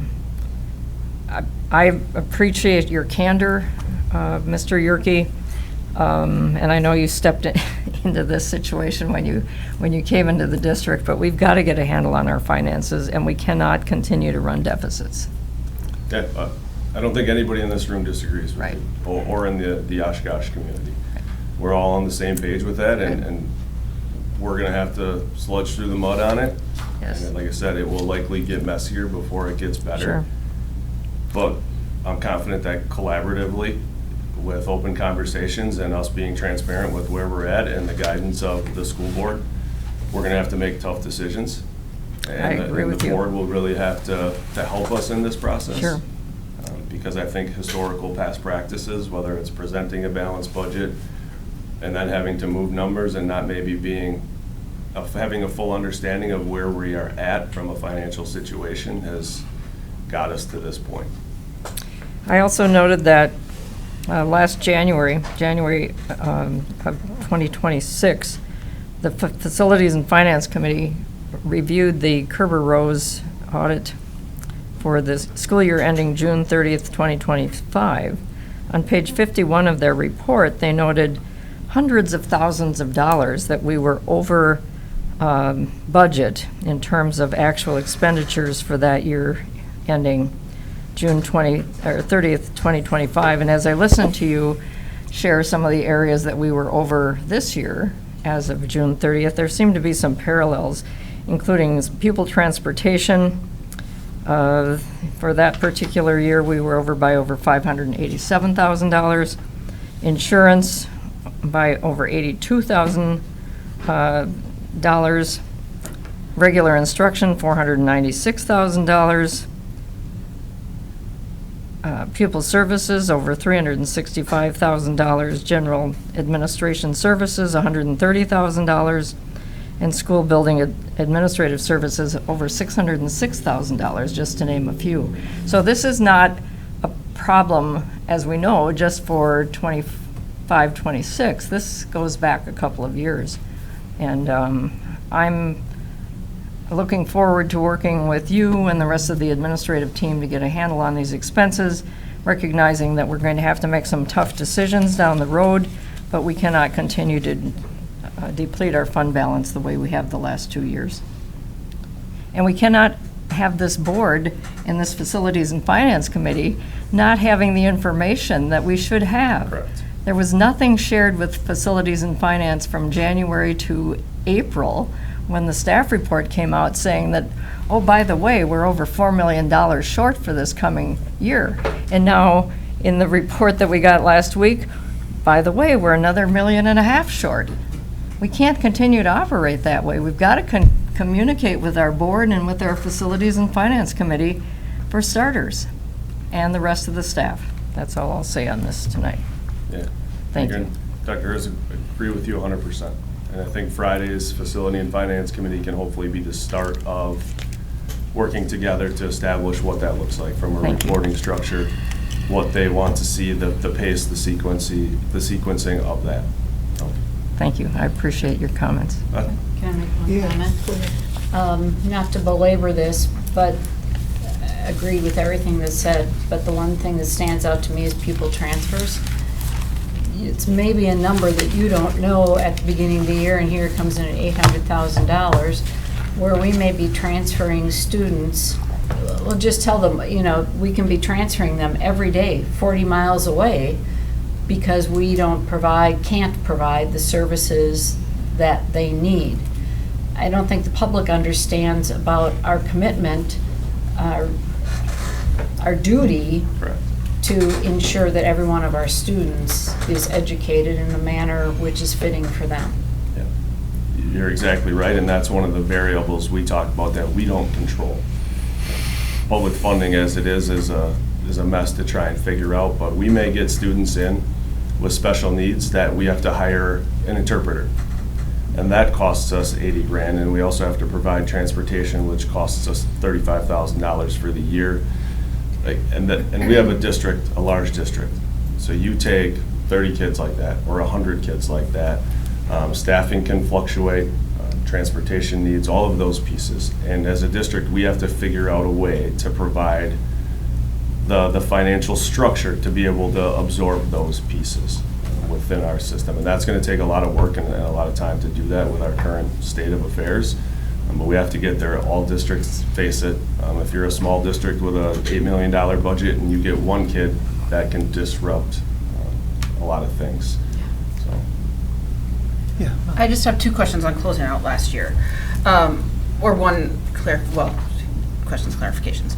The first, I want to just ask you to kind of reiterate or explain when you say about how a past practice that is no longer happening is that the business office felt that it had the charge to present a balanced budget.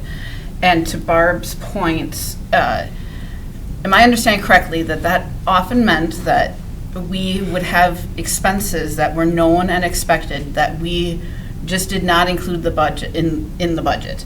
So that's for example, pupil transportation may be another example of that. If we knew that we had increased, like say a 3% increase in the contract and we did not budget for that. Is that the correct definition of what we're talking about with a past practice that is no longer going to be happening? That's accurate. What you said is accurate. I also want to be cautious not to throw anybody under the bus with this, because you do need to have a balanced budget when you present that to the board. And structurally, whether it's historical, I remember Todd Gray saying, listen, he dealt with these things 20 years ago in Oshkosh, and they battled the same things. So unless you make structural changes, you have to do some magic with your budget. And you may rob Peter from Paul, or you may reduce a budget number in your forecasting here to add it here to make sure the math works on the end. But then when you try and close out a year and you have anything pop up, or your health insurance exceeds what you budgeted, or you have a boiler go down, those things all add up and you have no wiggle room. You have no room for error when you work through that method. Okay. The other question was, I'm looking at Mike because I feel like you understand this process better. Can you explain a little bit, so our audit will not take place until September to allow additional preparation time. What are the statutory requirements and expectations of the audit, and why is that so important to us? And you also are saying that there's likelihood that we're going to have some potentially, negative factors, is that the right way of saying it? You get flags. Flags, okay. So if they question account code or subject code and how money was transferred or how things were calculated, you might get a flag and have to provide more documentation on that or justify, and that flag would sit with you. I think just based on the amount we've had to reduce, some of the movement of money within accounts to cover other accounts, there are likely going to be more flags. And we knew that early last year, that we were walking into a budget cycle with a large reduction that had to take place. So we kind of knew that going in, and we appreciate them recommending to us that we take some more time to make sure all our ducks are in a row for the audit. What's the impact of having an audit with more flags for us realistically? Yeah, more work. From a legal compliance piece through DPI, making sure we're accurately reporting using the funds that we get through state and federal aid and tax, that we're using those things appropriately and doing what we say we are doing with money. Does it impact our credit score or? Oh, yeah. Okay. Oh, yeah. Our bond ratings, credit scores, all That's those pieces. okay, Yeah. thank you. Yeah, well, since you were looking at me, I'll say the same thing I always say, which makes me the most unpopular guy in the room, but we're in a period where we have fewer customers out there, more competition for those customers. Sorry, I'm using a business analogy when you said not to. That's what drives our revenue. We have more cost pressures, and we've had a persistent history of refusing to make structural decisions. So we're presenting these budgets that are technically balanced, but they're balanced either on magical thinking or reliance on a fund balance that we no longer have. And we're in the situation now where, it stinks. I get it. We passed 4-3 the last structural reduction we had to do, which in my opinion was the most important thing this board has done in years, because without that, I don't know where we would have been. But the bottom line is we're going to have to keep making these structural decisions, or I don't know where we could possibly land. This district is not going to be financially sustainable, and that's really, really difficult. We're going to be continuing to be in this cycle for years, and I'm going to keep screaming that, but it's absolutely essential that we stabilize this district. And unfortunately, stabilizing a district, we see the levers we have here, and I think it's important for the community to understand that we have some of these immediate short-term levers, and I'm probably stealing your thunder here, but the transfer of services, right? Using our Fund 46 for some of these capital improvements instead of having that come out of our Fund 10 operating fund. Exploring our health care changes, which is not going to be popular, and we already put off until next year, which I think is fair for the enrollment period, but it comes with a cost. Transferring our OPEB balance, as all my farmer relatives say, that's a cow we don't want to milk twice. So that's not sustainable. But what are our main cost drivers? It's people. It's people. And that's the hardest thing for us to do, and it's the thing that we're going to get crucified for, saying that we're being financially irresponsible, but it's exactly the opposite. The most financially irresponsible thing we can do is not make these structural changes, and it's going to be really, really hard. And it's probably why some of us are going to be one-termers on this board, and I understand that. Sorry, I'm getting into politics, right? But I'd rather make those decisions that put this district on a sustainable trajectory than repeat some of the mistakes of the past. But I'll stop grandstanding now. We can talk about the future. You can keep going, because that prevents me to having to get into 26, 27. Yeah, how are we looking next year? Tim. So I'm going to limit myself to just questions of this past year, because I think that's what we've done so far, right? Yes. I think my frustration is, in large respect, This happened to us analogously last year, where in June of 2025, we had a budget variance report that said we were $1.4 million over budget, and then in August, we were told it's $4.4 million. All of a sudden, boom, it all comes out of fund balance. So my question is, the last time that we heard a report on this past fiscal year, the present year that we were in, was in April 8th. And we were told then that the forecast was that we were going to be $1.2 million over budget. And at that point, we had already identified the pupil transportation issues. We already knew how many people were open enrolling. And so all these justifications, not all of them, but a large number of them were things that we already knew at that time.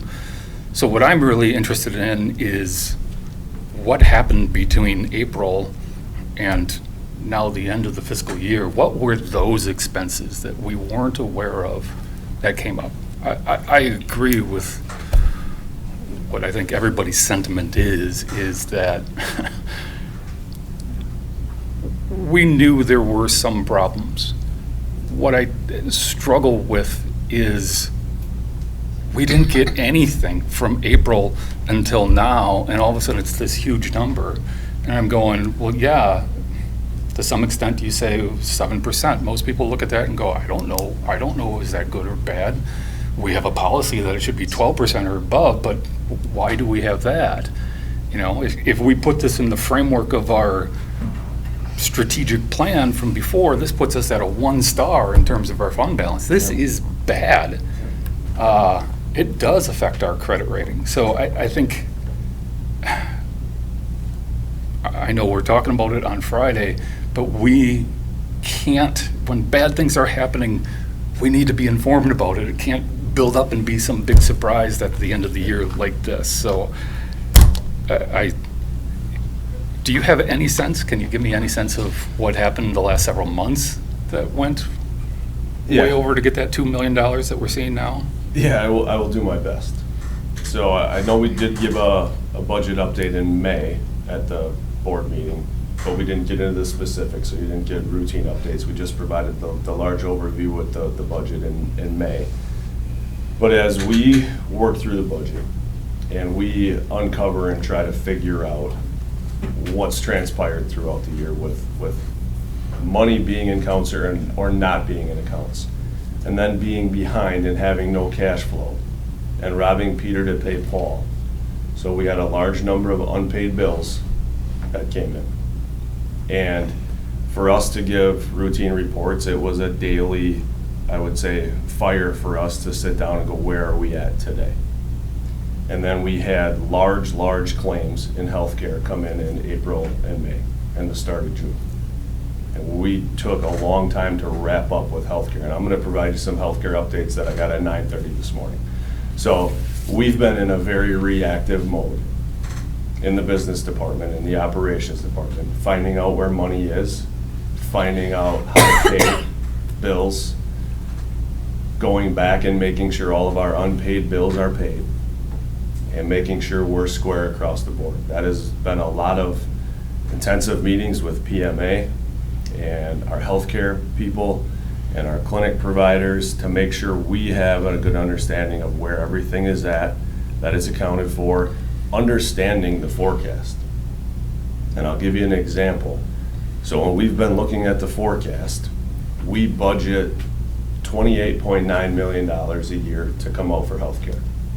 So it's roughly $1,999 per employee per month that gets drawn out to cover our healthcare costs. In the forecast, we find out it's been 26 million. So 28.9 is getting drawn out, but in the forecast, only 26 million is in the forecast. So when that translates year to year, we're already short $2.5 million in our planning. And we have been working to uncover where other elements like that lie in the forecast. And I don't think there was anything egregious. That was the philosophy and that was the process in order to stay and present a balanced budget.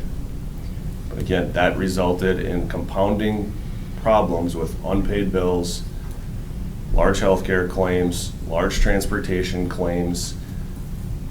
So, Tim, I can't give you a list of specifics other than we're still working through what that looks like and the process to fix it.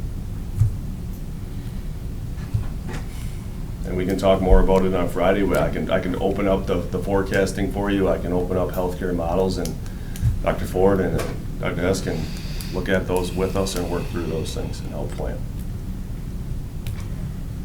Let's move on. All right, well, next year? Yeah. So I set the stage a little bit with it with our healthcare, and I'll get to that. So what you saw in your document was that an additional reduction of $5.7 to $6.1 million would be needed to close out, or to be balanced for 26-27. Okay? And where we started a long time ago at 5.5 has, almost tripled. And again, we understand the frustration. We're as frustrated as anybody trying to figure this out. But some of the causes in that space, we talked about healthcare, and I just mentioned our healthcare plan, our self-funded plan. There's been a lot of conversation about it, and that's one of the things we are kicking over every rock to look at. But that has been a large driver of the deficit. When I won't get into the really deep specifics of it, but there's different ways to fund and plan your healthcare plan. So it comes down to your target loss ratio. And what we've done I believe what we've done in the past in order to fit our budget was to not properly plan our target loss ratio. We would take a 3-year average of what our claims were, and that was the number we used. And they did not factor in risk or trend. The recommended calculation was not used. If we were to fully fund based on 3-year average with the most recent year being weighted higher, including trend and risk, which is the recommended model, we would need to fund that to about $32 to $33 million a year. And that's the 9:30 this morning email I got from Avergent, as we've been asking for these numbers, wondering why healthcare has been a driver of a lot of these things. If we actually use that number and the board decides we want to fund to the recommended 95%, 92 to 95% target loss ratio, we'd be looking at closer to a $7 million additional deficit. You can stay in that space and you can take the risk of going, we're going to stay at 28.9, which is in the current model, which includes the 1.5 million we earlier talked about adding to our healthcare. We can take that chance, and then there's a possibility you end up at the end of next year going, we're 2 million in the hole again because we didn't run our loss ratio to the right number. Again, can't control how they've done it in the past. All I can control is what we're looking at for 26, 27. But that's going to be one of the primary drivers to why we're continuing to see a larger deficit, and one that has increased as of 9:30 this morning. So is that another $900,000 that you're thinking? I'm just trying to try to. $900,000, that would be an additional $3 million on top of, if we wanted to fully fund it to what Avergent would recommend we do. I just want a quick point of maybe clarification. So as you talked about the healthcare costs, which is certainly something has been a major driver, I think I also want to just highlight that we've done the comparison for a self-funded plan, and that transition that had occurred 4 to 5 years ago. I feel like that model is a model to stay in. It's just looking at what options we have in that self-funded structure, right? As we were looking at that analysis. Otherwise, we would likely be in a much worse situation than we currently are. And I'll speak to healthcare likely more when we get to the step diagram, and I can speak to it now, but we've asked Avergent to run every possible scenario for us. They're going to explore every possible plan, tweak, option, from point of service to spouse buyouts and everything in between that we will present to Facility and Finance very soon. We just want every option on the table for plan change, premium change, tier change, any option we can provide. But the self-funded plan, when done properly, will benefit us. I believe that looking at numbers comparisons to other plans, but that's an investment we have to make, or the board has to decide what they want to do there. The other piece is, again, in the model that we have, that special ed funding was at 45%. We had to move it back to 40%. It never changed in the model. We talked about that in May, and we talked about it in June. It was on those documents. That 1.5 is included in the earlier number. It's really the healthcare number that is bumping up what is different that was presented in June. Okay. So moving on to some of the recommendations from Todd and Todd to help us. And we don't like any of these options. You know, they're not great, but they do provide us with a bridge that doesn't impact staffing or teaching and learning to get us through 26, 27 as we go through a similar process of, as Dr. Ford said, structural changes that last, that aren't quick fixes or one-time deals. They are structural, philosophical changes in our system. So again, those budget reduction options include the special education transfer. And I will say, many of these come with a result at the end that we won't like either. For example, the special ed transfer of service provides us some levy authority, which I know we've had discussions about in the past. OPEB, transferring dollars out of Fund 73, you certainly can. There's no reason you can't. We currently have $16 million in there, but that can have an impact on your equalization aid the following year. And we can provide those calculations. We're not a dollar for dollar district. We sit in the moderate range from, I think, a property value standpoint. So we're in the moderate, but that would still be a financial hit when you choose to do that. District OPEB payment, again, that's the Fund 73. We would use Fund 46 for as many capital improvement projects as we could. I think we can find about approximately $1.3 million out of that Fund 46. The impact on that is we just dry that fund up. And then we won't have that as a reserve to continue to do capital projects that will then have to be planned out of Fund 10 moving forward. And then the employee increase in healthcare premiums. And I think as we present all those different plans to F&F and to the board and to the other committees, I think we'll have a better idea of where we want to land there with the options that get presented. And again, I think we'll be ready to do that September because that's a short timeline once we get moving. So it's, I think, early September, we're comfortable presenting that stuff and having the people we work with come in and present those things to us. And those percentages and dollar amounts are off of our current plan. Correct. Right now. So, there's certainly more conversations and strategies around just bringing down the overall costs with alternative plans that could also, help make us progress. So that's something that we're exploring right now, and we'll have more information about in September. I can certainly provide more context and details to the target loss funding ratio. I don't know that that's needed or beneficial right now. I can do it at F&F, or I'm happy to share those materials, the direct communication from Emergent on what that looks like, what our past practices have been. I think going through the budget forecast at Facilities and Finance and walking through those numbers and how that's projected is going to be a good tool for us as well. Before I jump into kind of what's next, any questions on what we just talked about? Dr. Herzog. Thank you. For the listening audience and for anyone else in the room, could you just explain what the OPEB fund is, please? Yeah, good question.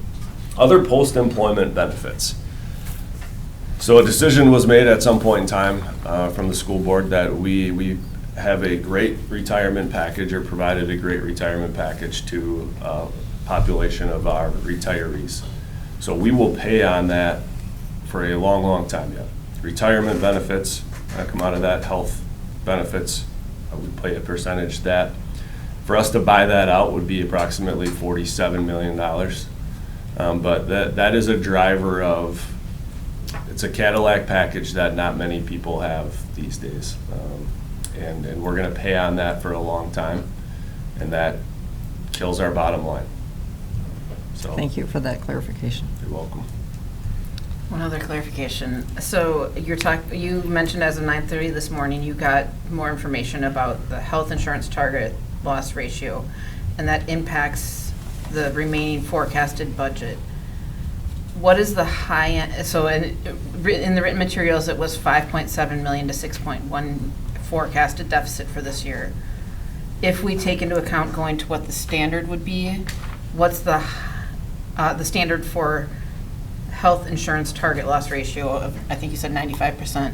Yeah. What would be the high end of our remaining forecasted deficit? Is it an additional 3 million?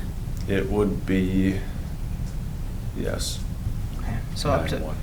9.1 potentially. If you went to an aggressive 4% trend, that's $32 million.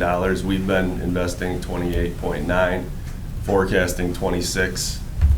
So you can see the problem with the math. Excuse me. And, go ahead, Jacob. So, I'm just, question here. That's based off of the mod rate though, or the Nope. trend of? Okay. So that is, it's expected claims divided by dollars we budget. So when they look at our total population of employees, they look at anybody that's had cancer, or they look at history, and we pull out, this year we pulled out $1,999 per employee per month to pay for healthcare. That got us to the bare minimum. Like, that looked at the 3-year average. They took all of our claim data, our risk loss ratio, and that's the number we use to just break even, and cross your fingers that all things go perfectly.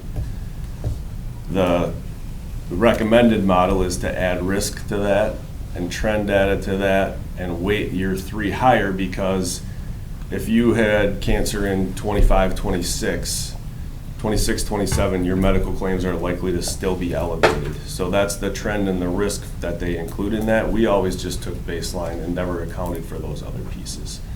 So I think the recommended pay would be like $2,300 per month per employee that we would pull out. And I can get you those exact numbers based on the report this morning.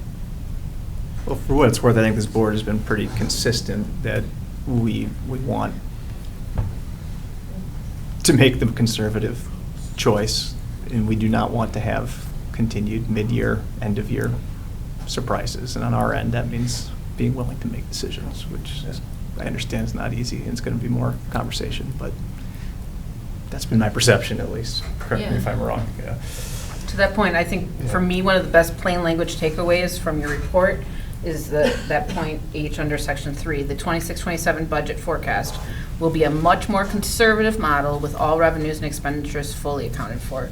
Conservative meaning we were going to, conservative. Tim? So are they giving you a full actuarial model? Is that what they're providing us? It's not just a quick summary?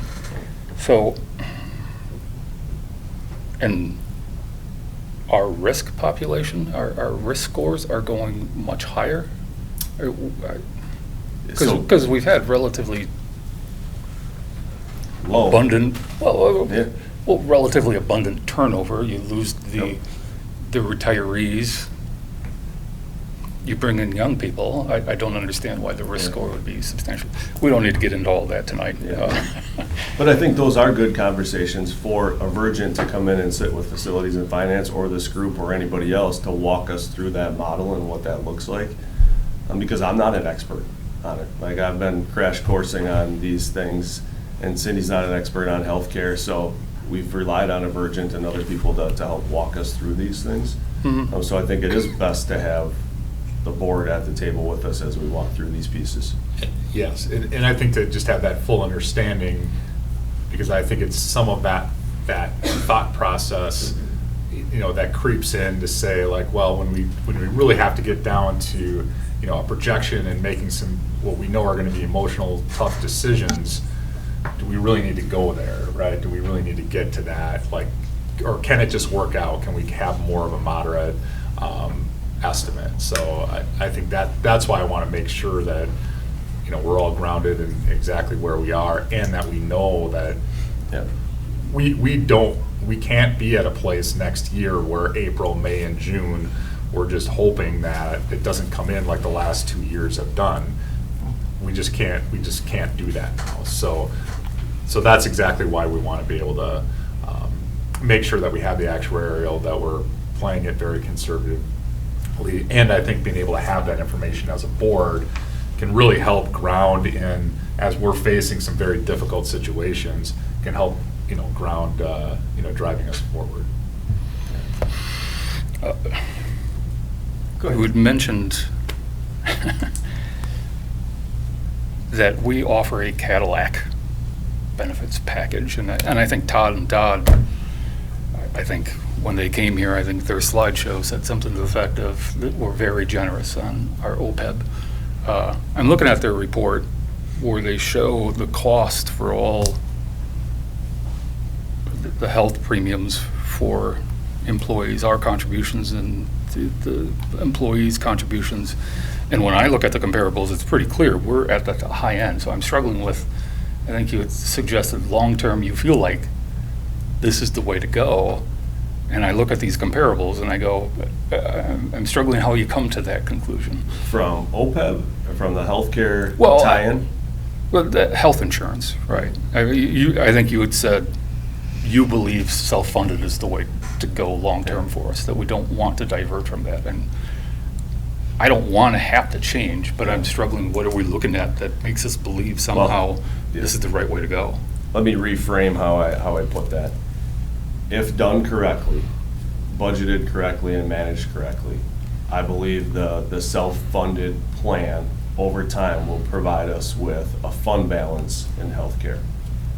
When you are continually behind the 8 ball, because of how you set your loss ratio, you have no chance to create a fund balance in that account to help you drive down costs. So I think, has it paid off? No, not yet. But I think if we make some structural changes to it over time, the philosophy of why the district went to it, there is the ability there to make some gains with it. And it's still a great package for our employees. I mean, what they pay right now, the service, you're not going to find that anywhere else. And if we were to go to a different plan, they would pay a considerable amount more. And I believe more than they would even just by us raising our premiums. And we can do some behind the scenes comparables to what that would look like. I think my apprehension with that is if you get an RFP in of somebody who provides a low ball bid on that and it looks pretty on the outside but doesn't have any long-term sustainability or great service, then you're changing models, and then you're ended up changing models again. So my recommendation would be, after we look at all these numbers, to stay with this plan, fund it correctly, and see if we can build a fund balance in it. And inside of the plan, we can have different structures that Correct. can help manage that. Yeah. And I think we have some things in motion right now, whether it's, we're going through the RFP for clinic placement to make our employees happier with the product. I think what I'm struggling with is I understand actuarial models reasonably well. I don't understand the entirety of all health insurance stuff, and I don't expect you to either. I don't expect Cindy to. We're not experts in this. And so I wonder, is it worthwhile for us to hire somebody independent to come in and help us evaluate this? Because totally understand what you're saying. You go out and do RFPs, everybody comes in low balls at the beginning. Once you commit to it, you don't want to change health insurance for all your employees, so then all of a sudden it can creep up. But somehow, I want to be able to evaluate whether this is a smart thing to do, and I don't believe that the collective knowledge in this room is sufficient. So I feel like we should invest in that throughout the overall process. I get you've got a timeline for all the things that you're considering. A couple other questions about OPEB. Right now, I think you had said if we wanted to fund this, we would need to pay off 47 million, something like that. It's a lot. And I think I've been asking about this for a while. At the moment, a new teacher coming in is not going to get any of the benefits, right? No. That Correct. At some point, we eliminated that. There are some teachers that have been around for a while where their original contract included that. Are there any other employment groups that are getting these high-class benefits? No, not to that extent. No. The healthcare piece is gone. So the administrators don't They- have an option for that? Is Sabrina in the house here? Yes, administrators hired before a certain date do have opportunities to pay employee share until they're 65. Do you know what that date was? I know for teachers it was anybody hired before September 1st of 06. Administrators, I have to confirm that. I don't believe any recent. No. So it's, No. this is, It's changed. There's, for administrators and teachers, there's certain dollar amount that goes in each year for teachers, administrators, support staff. They have opportunity, those hired before a certain date can use sick leave to pay for health insurance. So there's many different options for different employee groups based on dates they were hired. And that's all listed in our handbook. I think as part of, I think in your, I forgot what we called it, the strategic plan, you had the step diagram where you're going to look at all benefits. I think that's something that we got to look at across the board. It shouldn't just be OPEB, it should be everything. Because, I mean, ultimately, my concern is an analogous concern that I think Dr. Herzog has mentioned occasionally, and that is the frustration of us having to make decisions. And I think when Dr. Herzog referred to it many board meetings ago, I think it was more about timing, that if we're presented with a budget in October, well, we kind of have no other choice, and so you're forced into it. And I feel like this is kind of what's happening here. It's not a timing issue, but rather it's well, we just added $1.5 million expense to it, and now all of a sudden, I'm going to have no choice but to increase employee percentages of healthcare. And so we're limiting our ability to make decisions because, I don't know, but we can't have that.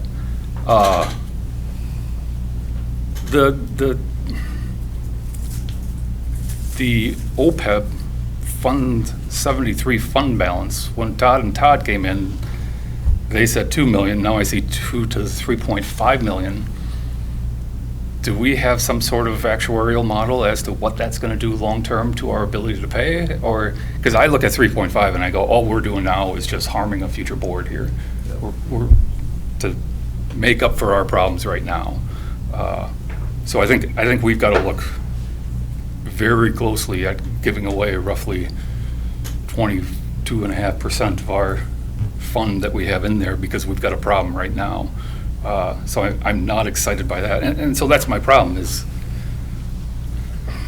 we've got these proposed solutions. A lot of them I'm not super comfortable with. And it's going to be, we're sitting in a position where the only way we can solve this is by increasing employees' percentages. And I know none of us really want to do that either. So,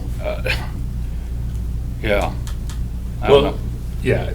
And again, just for context, I mean, this is something we've been working on since last, November, December. So all of the decisions that we've been working on, have culminated to get us to this point, and that work, that work continues and will continue, I would anticipate, for the next for the next couple of years, as we would work through, some stabilization as we go. Anything else? No, I think that sums it up. Well, thank you. Thanks to the board, too. I think that was a good conversation. Thank you both. Other reports, Education Committee meeting minutes. Yeah, this is just, last month, Jacob gave the report, sorry, I'm just scrolling down, for the last Education Committee meeting on June 24th. We just need to make a correction to the minutes, and we don't have to prove anything, it's just we want to make sure the public is aware of this correction, that there was just a misstatement or or typo related to the fact that, related to potential changes in the future of whether or not middle school students will be taking home Chromebooks. There is no change happening this coming school year. That it's continued to be studied. There will be changes and probably less of them coming home, from what I understand, but it was not an accurate statement or putting it in the minutes that there would be no Chromebooks going home for middle school students this year. Is that a correct summary of it? Yeah, that's correct. So sorry for the confusion for the people in the community but there is a lot of discussions going on about Chromebook use in the classroom and at home. and I think to be clear, it wasn't Jacob making No, something it up. wasn't. It was No, I just happened not to be it was here. written down that way.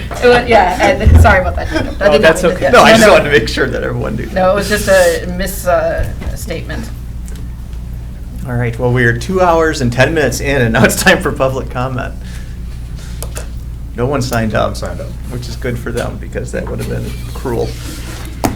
All right, now we are on to the workshop, Development of Key Performance Indicators. And I'll let you get us started here, Superintendent Davis.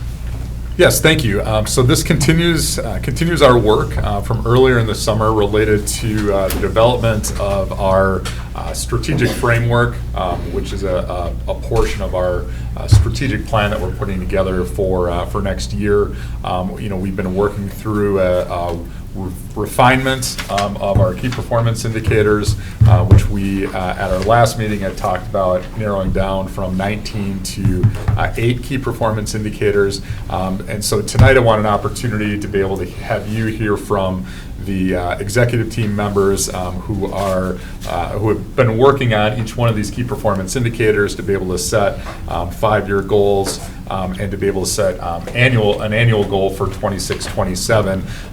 I want them to talk through just their rationale, to be able to ask questions and get some clarity. Ideally, from a board standpoint, we'd be able to get some consensus just related to the KPIs, the measurements, and then bring this back for at our next meeting to approve the strategic plan for the 26-27 school year. I do want to, just as a point of reference to kind of set the stage, just remind us that our strategic framework that we're working through and that we'll hear from tonight of how we want to measure whether we're making progress on our strategic plan or not is rooted back in our school summit that we did back in May. So we had over 150 people working with us over 3 days to set some aspirations for in 10 years as we're leading the Fox Valley in public education.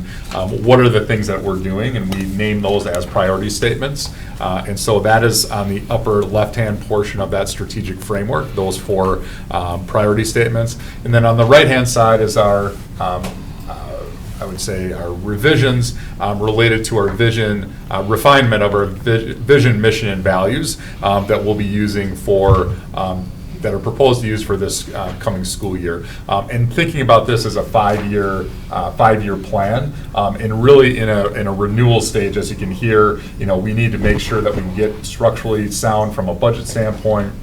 We also heard tonight that we have a lot of work that's going on related to updating our facilities. And so in many realms, we have this renewal process over the next 5 years. So this framework really sets the stage for that work to continue and should be our guiding lights as we're moving through both our indicators that you'll hear about tonight and then our work plan, which Mr. Yerke will provide an example of as we're moving forward. So I just wanted to make sure that as we continue to talk about our key performance indicators, we know what these measurements should be indicating. It should be a health of what we're trying to achieve. And then the question is, what are we trying to achieve? So that's stated in our long-term priority statements and in our short-term 5-year plan with our vision, mission, and values as we move us forward. So with that, I'll turn it over to Dr. Coleman and just ask that the directors that are presenting tonight will be ready to just roll through to be able to hear, again, rationale and reasons related to articulating the KPIs, and Dr. Coleman has 4 of them, so that's why we put him first, and then looking at both the 5-year goals and then the 1-year plans. And when we get to that point, I'll work through and just make sure mechanically, see if there's any questions about the actual document that we'll be using, because that'll be an important marker for us to use and be able to storytell on from a school board standpoint. So with that, I'll turn it over to Dr. Coleman. On the bottom of that strategic framework, you can see the dashboard that we have created.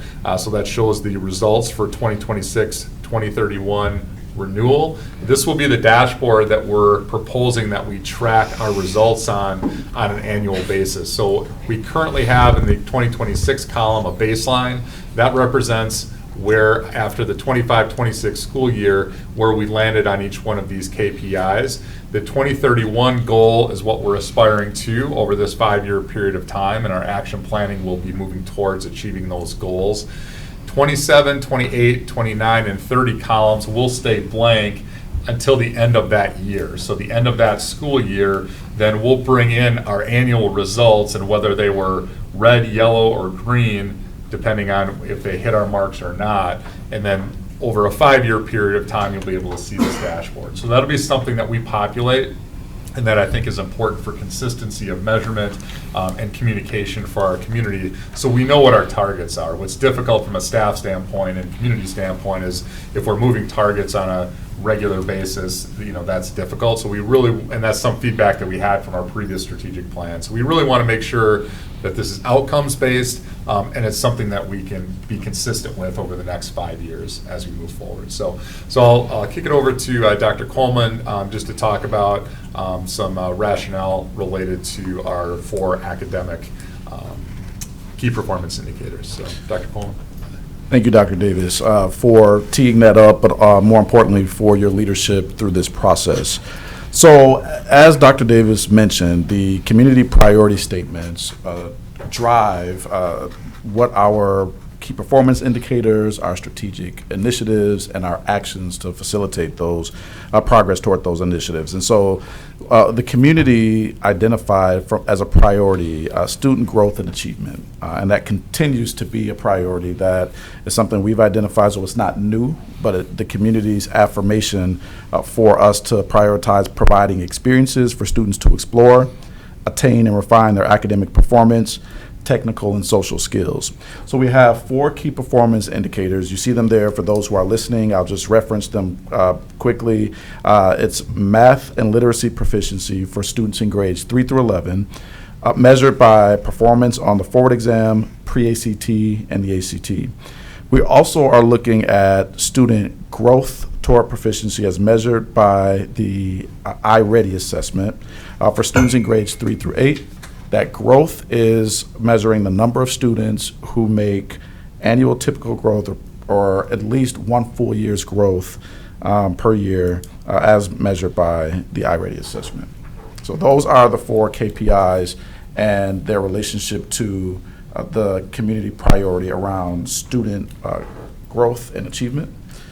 From there, I'll talk about the strategic initiative that we've identified to make progress toward moving from our baseline performance of currently 45% of our students are from in grades 3 through 8 are proficient in math, and 47 are proficient in English language arts. And over the next 5 years, we have a goal to increase those by 10 and 8% respectively. So sorry, before you go into the initiatives, can you just talk about just the, again, how you got to 55% and just the 5-year goals, and just to be able to do some explanation of that? Absolutely. So our baseline data provides us with a picture of the current, what I would consider to be the health of our outcomes as it pertains to student performance. So we used measures determined by the Wisconsin Department of Public Instruction to indicate students' performance on the forward, pre-ACT and ACT, if they're meeting benchmarks to indicate their proficiency. We use that information to determine which percentage of our students across those 3 assessments.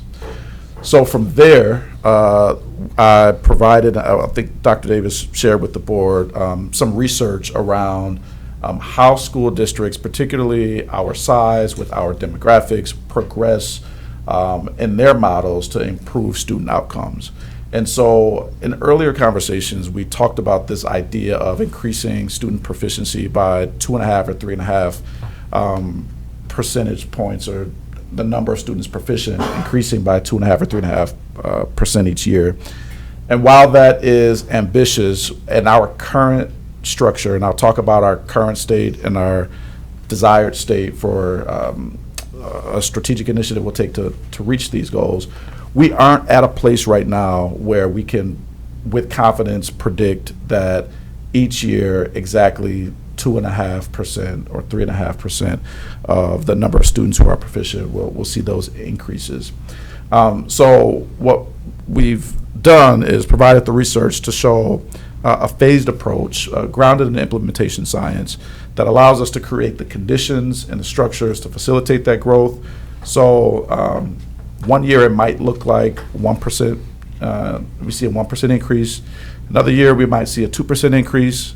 We may see that flat, and then we may, for the next year, and then we may see a 3% increase the next year. And we can use models to predict the rates at which we'll see those increases by looking at a number of factors that exist within our schools. So first of all, looking at which schools, and we use the number, and you'll see this when I work through the 4 strategic actions, which schools are promising to continue their growth, and we certainly have many examples where we'll see proficiency continue to increase. And then which schools do we see struggling, where we have significant gaps or significant numbers of students who are 2 or more grade levels behind in math and English language arts. And so with that, knowing that if we have schools serving student groups where 30% or more are 2 or more grade levels behind, there will be required extremely, I would say, diligent and the need for consistent instructional intervention and strengthening the universal framework, universal instruction to get to those goals where we're closing gaps. So with that information in mind, looking at what conditions need to exist, which I'll talk about in a moment, we came up with, within 5 years, again, being able to increase our number of students who are proficient in math by 10 points or 10%, and then within 5 years, the same for ELA at 8%. Does that clarify maybe how we went from 45 to 55, and why didn't we say by 2031 70%? Or, is that clear? All right. So, Dr. Coleman. Yes, sir. You gave words. Where's the data that justifies any of that? I have all of that, and happy to review that with you. I don't have that as a part of tonight's presentation. I mean, to me, I look at this and say this is woefully very little. If I consider, I think it was in November of 2023, I think I wasn't on the school board at the time, but we got this report, and I think it was Dr. Herzog that was very frustrated and spoke to tears about those results and demanded an action plan. And I think it was in January, you said, by the end of the year, we're going to increase that by 10% and 8%. Now, I know that was crazy. You said that by the end of the year, we would increase by 8 or 10%. I didn't say that. No, that was what the report said, that you guys were going to accomplish. That by the end of this year, we would increase math and literacy by 10%. I'm saying back then, in January 2024, you said by the end of the year, we anticipate an increase by 8 and 10%. This was back in 2024. This was a while ago. We went through this already, and you apologized for misquoting me on that. I don't know what you're talking about. But, okay. I just, if this is what we're going to accept, our job as a school board is to hold our administrators to a standard. And we have continually been frustrated over and over again on all the results that we see in our board exam, our ACTs, everything. And we always hear, well, it was curriculum. Well, we gave you the curriculum. We give you every single resource that you guys have ever asked for. This board always gives it to you.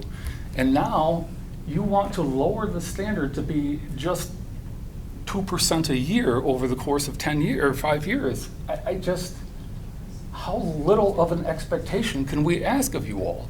And we have to remember, I get, when we sit here and we look at these numbers, you just go, well, it's data, but we gotta remember, these are kids. This ends up being kids that graduate from our district that can't get enrolled into a technical college because their math is so poor. We have to demand better than this. And what that is doing is saying, at the end of the day, I am not the curriculum expert. All I am is I can evaluate data.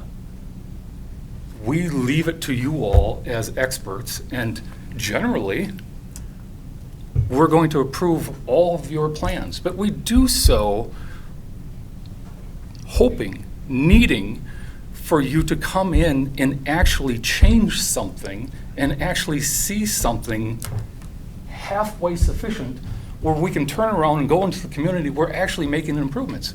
And I think when we talked about 3% as a goal, the issue with that was, if you go anything under than that, then I don't know that that's just not random variation every single year. And so to set it at a 2% per year for 5 years, it's just random noise that we're potentially seeing. I need to know that we're actually improving something. We give you guys the opportunity to make all the decisions, to do everything, but we need at some point there to be something successful. And so to me, this is just a lowering of our expectations, and that's the easy thing to do, to come to this board and say, well, we can't make this happen. I absolutely believe you can make 3% over the course of the next 3 years and get to that. That should be the standard. This to me is woefully inaccurate, and we're not seeing a substantial justification for it. And I appreciate we got to summarize. We can't. No, I have a lot more to say, and maybe at the end of that, you'll have a difference of opinion, or at least a broader perspective about what it takes to achieve the type of growth that you and I both want to see in our system.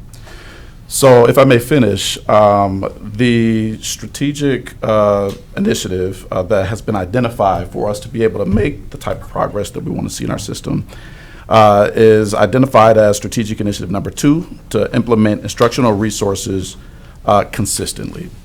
So let me just share research that we've been using as an executive team, and then also with our teachers. Comes from national research around trajectory changing schools that get to a point where they're producing the type of outcomes, Dr. Hess, that you're describing, and those are the outcomes that I want for our system. That research suggests that one of the most significant levers that a school can use to increase student performance is delivering consistently good teaching at grade level content for all students. That research goes on to say, and this is consistent with what I've seen here in Oshkosh in the 3 years that I've been here, many schools have some great teaching, but they have a lot of variation in instructional quality. Teachers often plan lessons in isolation and they source their own curriculum. Team meetings are unstructured and leader feedback is unfocused. And as a result, most assignments fall short of grade level expectations, and teachers often lower the rigor of assignments for students who are behind. That is what I've seen here in our system, and not because there's an intention to lower instructional expectations, because there's an assumption students can't do the work, although that may be some people's belief, but generally it's driven by good intentions. Students who are 2 or more grade levels behind, approaches have been taken to help students feel more successful at the expense of their access to grade level instruction. That research goes on to say that trajectory changing schools, and that's who we aspire to be as a district here in Oshkosh, minimize the variation among classrooms. All teachers meet a shared bar for quality content and good instruction.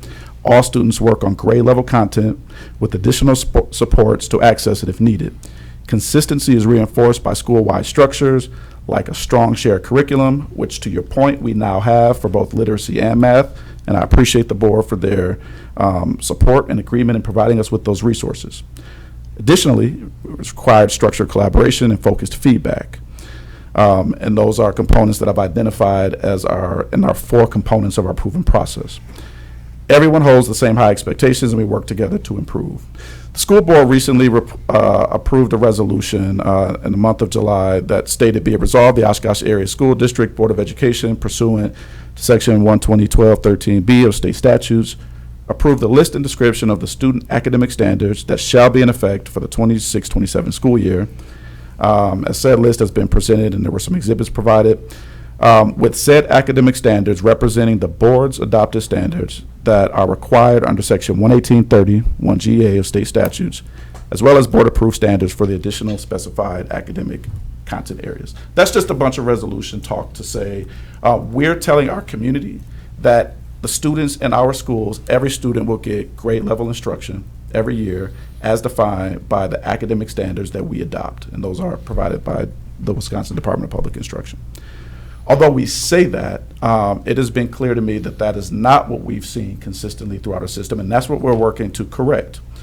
So the initiative, when we think about our current state, the implementation of district-adopted instructional resources varies across classrooms and schools, and that results in inconsistent access to high-quality standards-aligned instruction. This variability contributes to uneven learning experiences, reduces instructional coherence across the district, and it limits our ability to consistently achieve high levels of academic growth and student achievement. That is our current state that we are working to fix. The desired state, where we need to be to produce the results that Dr. Hess, you have identified and that we want, we need our district-adopted instructional resources to be implemented consistently and across all classrooms to provide every student with rigorous, standards-aligned, and engaging learning experiences. Through coherent instructional practices, collaborative professional learning, and continuous instructional improvement, every school delivers a high-quality instructional experience that results in optimal academic growth and improved achievement for all students. So we have to get to that state, and we are not there right now as a system, for us to produce the type of results that we all will go around this table of room and say we believe is necessary and possible for all of our students. But the conditions have to exist for us to get there. So there are 4 strategies, as Dr. Davis identified, that we are using to create those conditions and to correct our current state so that we can get to our desired state. Strategy 1 is to communicate a district-wide vision and common expectations for high-quality instruction. Strategy 2 is to provide intensive, differentiated systems-level support to the district's 3 lowest performing schools by partnering with school leadership teams to strengthen instructional leadership, build organizational capacity, align school improvement efforts, and ensure consistent implementation of high-quality instructional resources that improve teaching, learning, and student outcomes. The 3rd strategy is to cultivate a safe, inclusive, and engaging learning environment that maximizes instructional time. This strategy is important, and Director Kamer will expound on how this strategy connects to our strategic initiative number 1. But many teachers report that they are impeded by behaviors or learning environments that get in the way of them being able to provide that type of high quality, engaging instruction. So we've identified this as a strategy so that meeting grade level expectations on a consistent basis is not hindered by behaviors in the classroom that get in the way of student learning. And then strategy 4, strengthen instructional leadership by building principal capacity, implementing continuous improvement processes, and providing differentiated systems level support that ensures consistent high level instruction. These strategies that have been identified are not groundbreaking. They're not new. In fact, teachers should be evaluated by these exact strategies right now using the Danielson framework, which is what we've adopted as a school system to evaluate educator effectiveness. And in domain 1, under area D, using resources effectively is what's identified as a priority for educators to demonstrate their effectiveness and for principals to demonstrate their effectiveness. And so that 1D of the educator evaluation framework is what we'll prioritize this year so that resources are used effectively across our system. So when I hear the frustration about the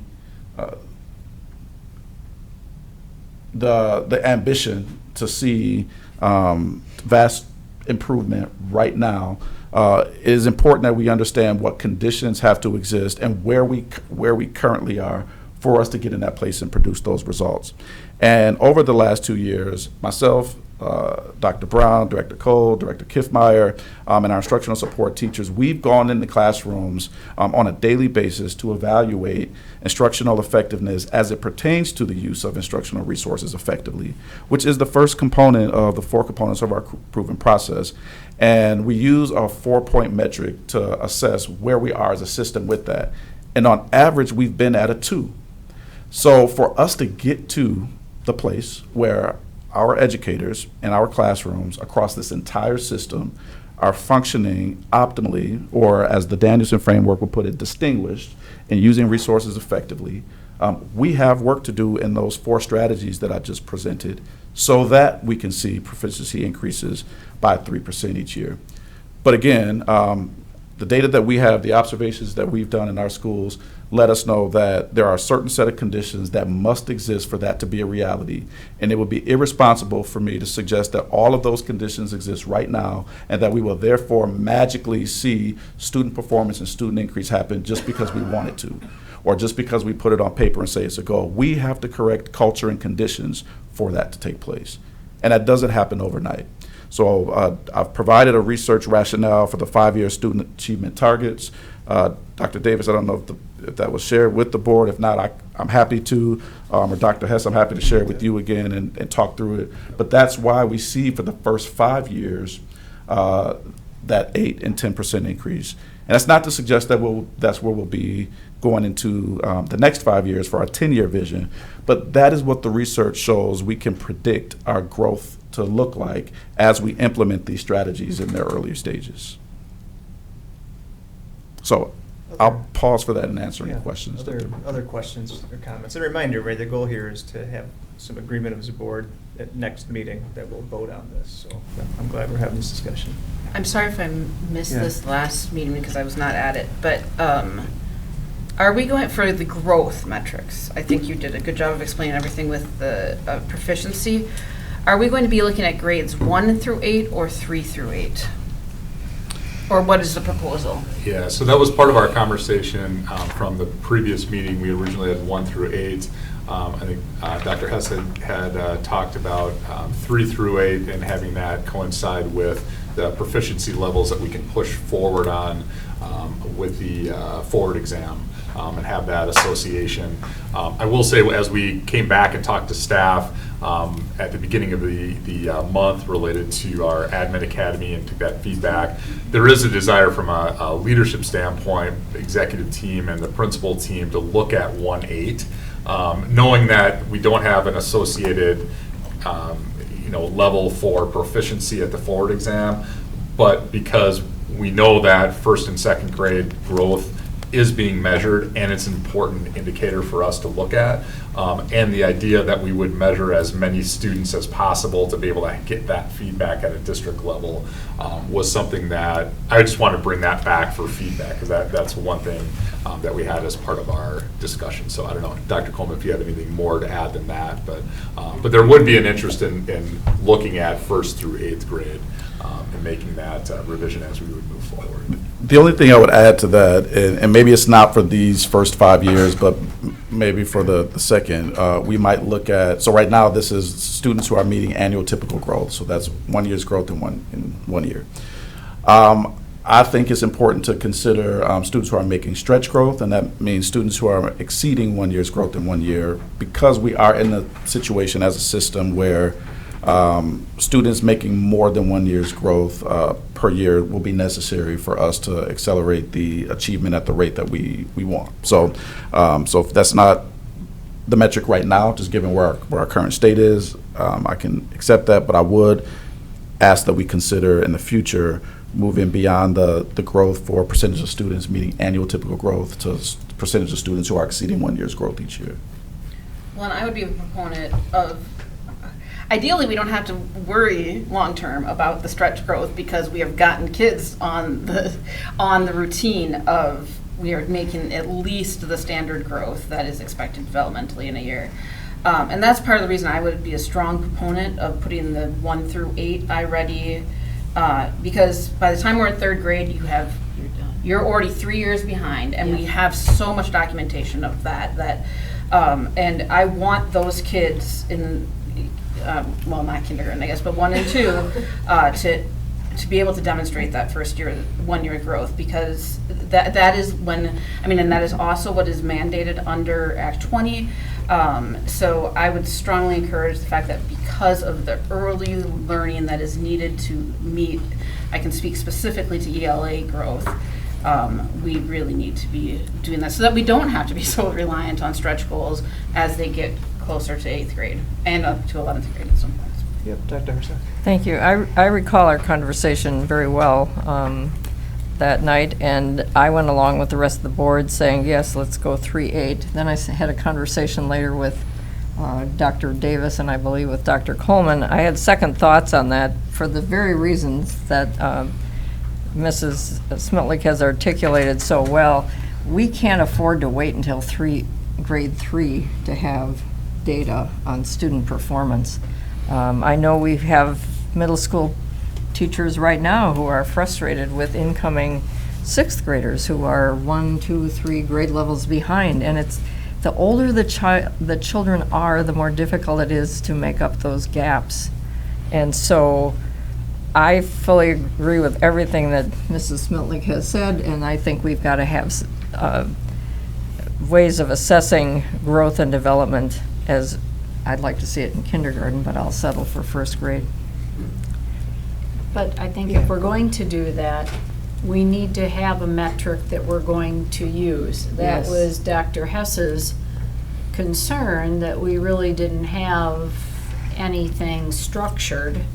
So something has to be structured for grades 1 and 2 if we're going to include that and make it meaningful. And I think, to be clear, I mean, that test is going to continue to be given. We're not, this is just what we're tracking as part of this plan. It's not like that would stop, but yes, that was discussion was to address the concern that we wouldn't have the ability to map that directly to the forward pre-ACT, ACT.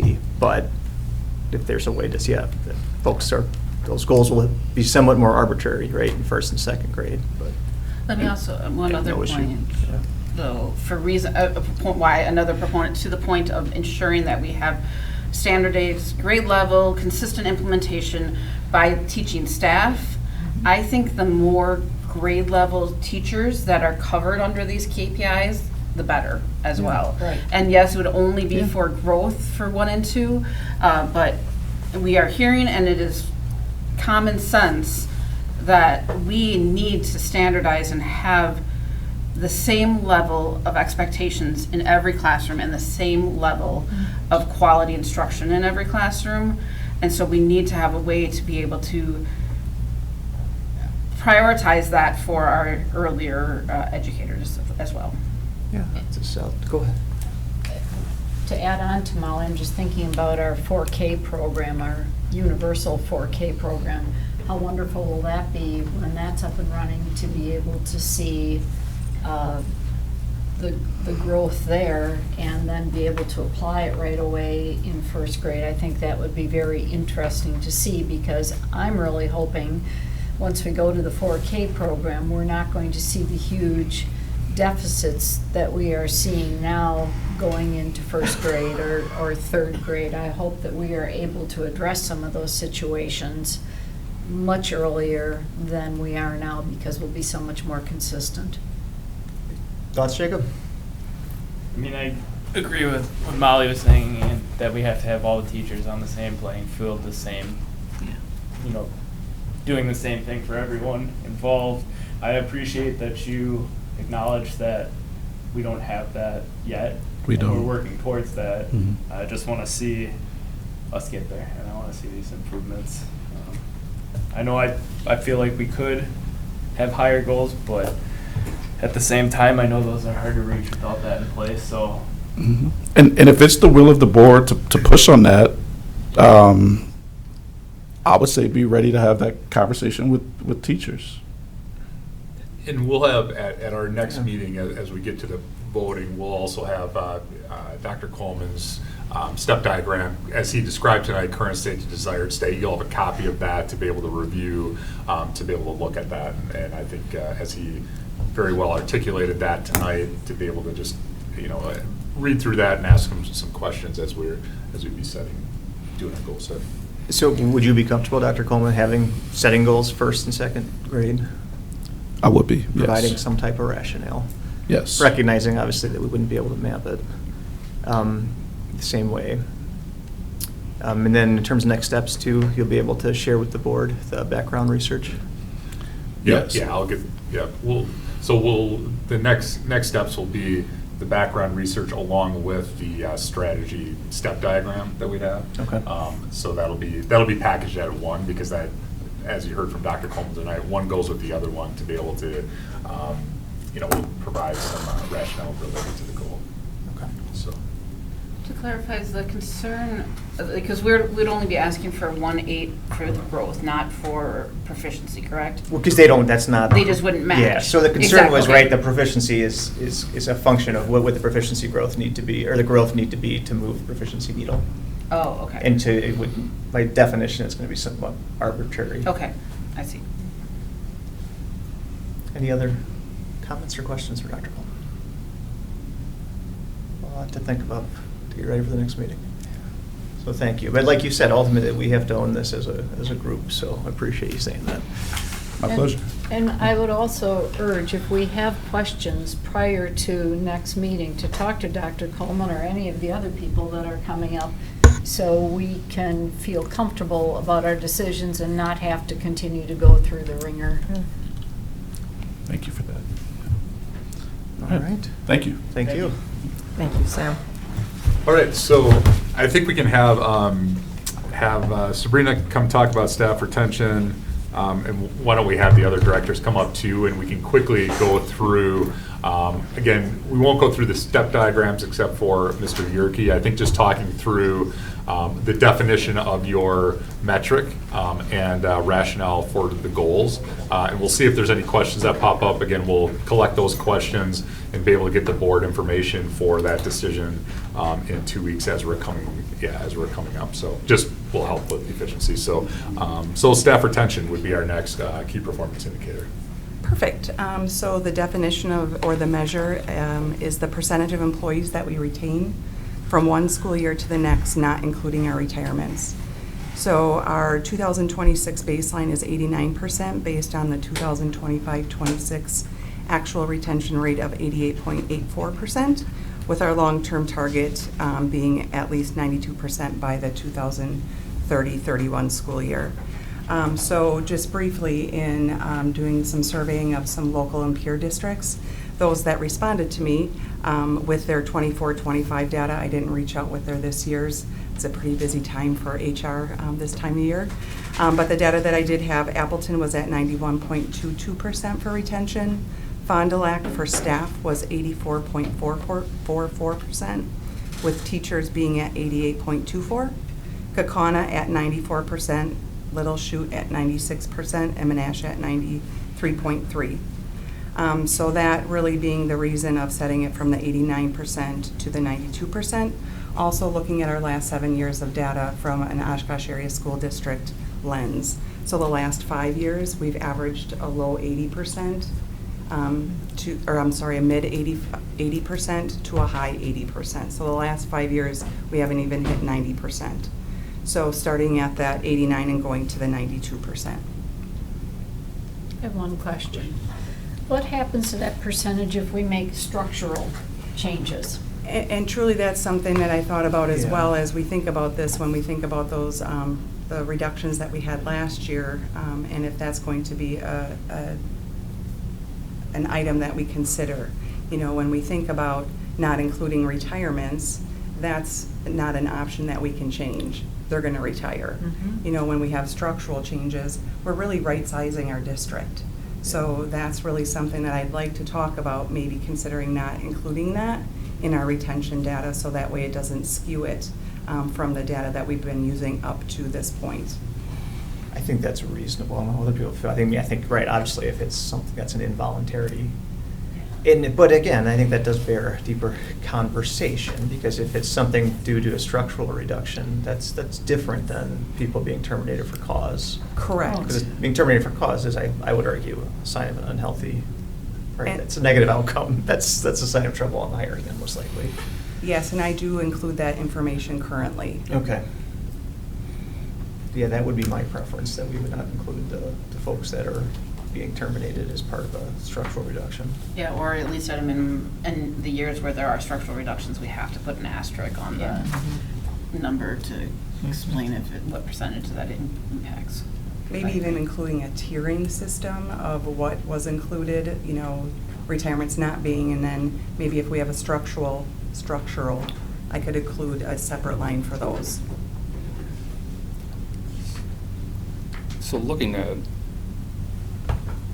the second page of this, I think has what we think we are targeting for next year, right? What is the green, yellow, and red? And effectively, you're saying you're going to meet the goal next year. That would, we're Well, not saying you're going to, that would be the target. I'm saying that between 87.5 and 91.9 being in yellow really shows that we have some work to do to get to what our final goal is at 92%. So we're going to be in the yellow, and we're going to have work to do, and we have strategies put into place to work on those through stay surveys, implementing new career employees and having check-ins, working again with that employee engagement and recognition committee, those types of things, to work in that yellow while we try to get to that 92%. So Sabrina, if you had to set a goal for next year, that would be a target, right? So to be in green for just next year, not thinking about the 5-year mark, right? So the plan on a page for next year. Would that be an adjustment from what we have here? And Correct. And can we get that, like at our next meeting, we can Yes. have that reflected? Do you have a sense on what that, I think that's what you're getting at? Yeah, I mean, that's what I'm getting at. As you're saying, next year, Right. if, I would like to see green across the board. Yes. And that would mean we've met our 5-year goal. Yes. And I think for all of these, I think the other question is, you know, I think we wanted to do this because we had this visioning plan of what things would look like in 10 years. I think I asked myself, well, what's really going to change if we're at 92%? What does that mean to us? Why does that make us so much better? So I'm trying to wrap my head around why 92% is the goal. You've given me some numbers. Yep. I think When you look at my it- response to that would be consistency, like similar to what Dr. Coleman was talking about. If we can raise our rate of retention, right, then you can have better consistency. So just thinking about in the classroom setting, better consistency in the classroom year to year is going to deepen practices and have those practices be improved and consistent to provide a better experience for students to be able to raise proficiency. I think that's the line of thinking that we would be. I'd say just for me, this is one of those questions that comes up all the time. I think the community cares a lot about, and if we have a year where all of a sudden we go low, I think the community needs to know that. We need to be having that on our radar. Yeah. So when we were setting that 92%, also keeping in mind that the last time that we hit that was prior to the pandemic. You know, so we also have to remember too now, we hear it all the time that teachers that are individuals who are going to school for teachers sometimes don't even step into the classroom. And those that do are leaving the field at about a 7-year rate. You know, so what can we do from a retention rate? And when we looked at that 92%, we were trying to keep that in mind. We're not going to be a 95%, 96%. We're a large district, and with us having the opportunity to be competitive with local and peer districts, it's easy to move. We have many close. So we will be at a range of, I think 92% would be a great range for us to be at. I guess one other thing, I just want to tie this into the previous KPIs we discussed of something that we also I have to be comfortable with, at least I don't know what other board members would think, is we may have times where we have low staff retention because they are not up to the challenge or are not interested in the expectations that we will be putting in place for consistent classroom, for teacher efficacy, I guess is the best way of saying it. So I think that this is going to be an interesting one to watch, and I think probably to Mike's point, it's just something that, regardless of where it is in the red, yellow, or green, it isn't always a bad indicator, but we need to be able to know it and know it with intentionality if there are lower percentages of retention. Yeah, that would flag a conversation that would need a deeper context. I think when we started this, we talked about the SMART framework of evaluating goals. And one of them was achievable. That is the A in SMART. Is it achievable? And is 92% achievable? Probably. That's me not having looked at anything. But I think that was the concern, in my opinion, of our prior strategic plan. Like, I think next we're going to have Mr. Kamener talk about his thing, where before he was always bringing savers. And it was always the question of, well, what does that mean? And how do I know it's achievable? I think that's my frustration, is right now I'm just seeing numbers as targets with no data to justify it. And so, like, in this one, for the next board meeting, you talked about it. I think in our prior versions of staff retention, we weren't getting rid of the retirements, right? And now that's what we're doing here. We've right? never included retirements in our numbers. So all of our prior numbers are, this is the same metric effectively as what was in previously? I think what I want to see is, for this definition of retention, can we see numbers for the last 5 years so that we get this sense of how much variability there was over the last several years? And I think that's what I would like to see for all of these, if it's possible. I don't know if we can go back on Mr. Kamener's next thing, but if it's possible, that's going to be my next question is, well, what does 3.25 mean in this case? So That's fair. For me, there are a number of factors that would impact this. Culture and climate in a building. The number or the lack of numbers of requests to transfer to another building within the system. I've sometimes had staff or people in the community say to me, well, have you looked at school X and how many people are leaving there to go to another building? Could be the number of staff who have written or verbal reprimands directed to them. That might be a higher number than in another building. So working conditions can be a huge factor in this. The notion of the Gallup survey is asking, I have a friend at school, or however that item is worded. So there are a number of factors. I remember as a young teacher many years ago in Fond du Lac, in my early 20s, just about everybody else in the building was in their 40s. They were done having children. They all retired as they aged at the same time. So there was a lot of exit from that building, lots of turnover that wasn't necessarily unhealthy, but you have to look at the age and stages of your staff. In this day and age, we also have to look at the number of staff who are having children and may decide to stay home because of the cost of childcare.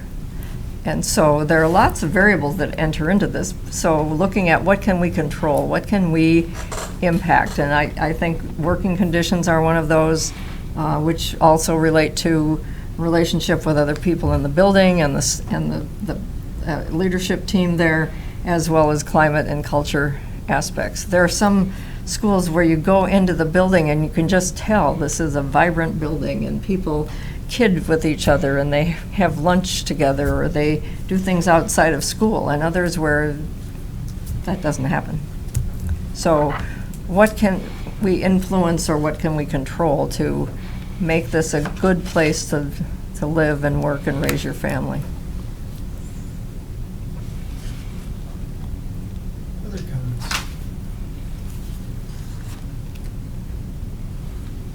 On to the next one. Okay, yeah, we can move to Mr. Kammer related to student sense of belonging.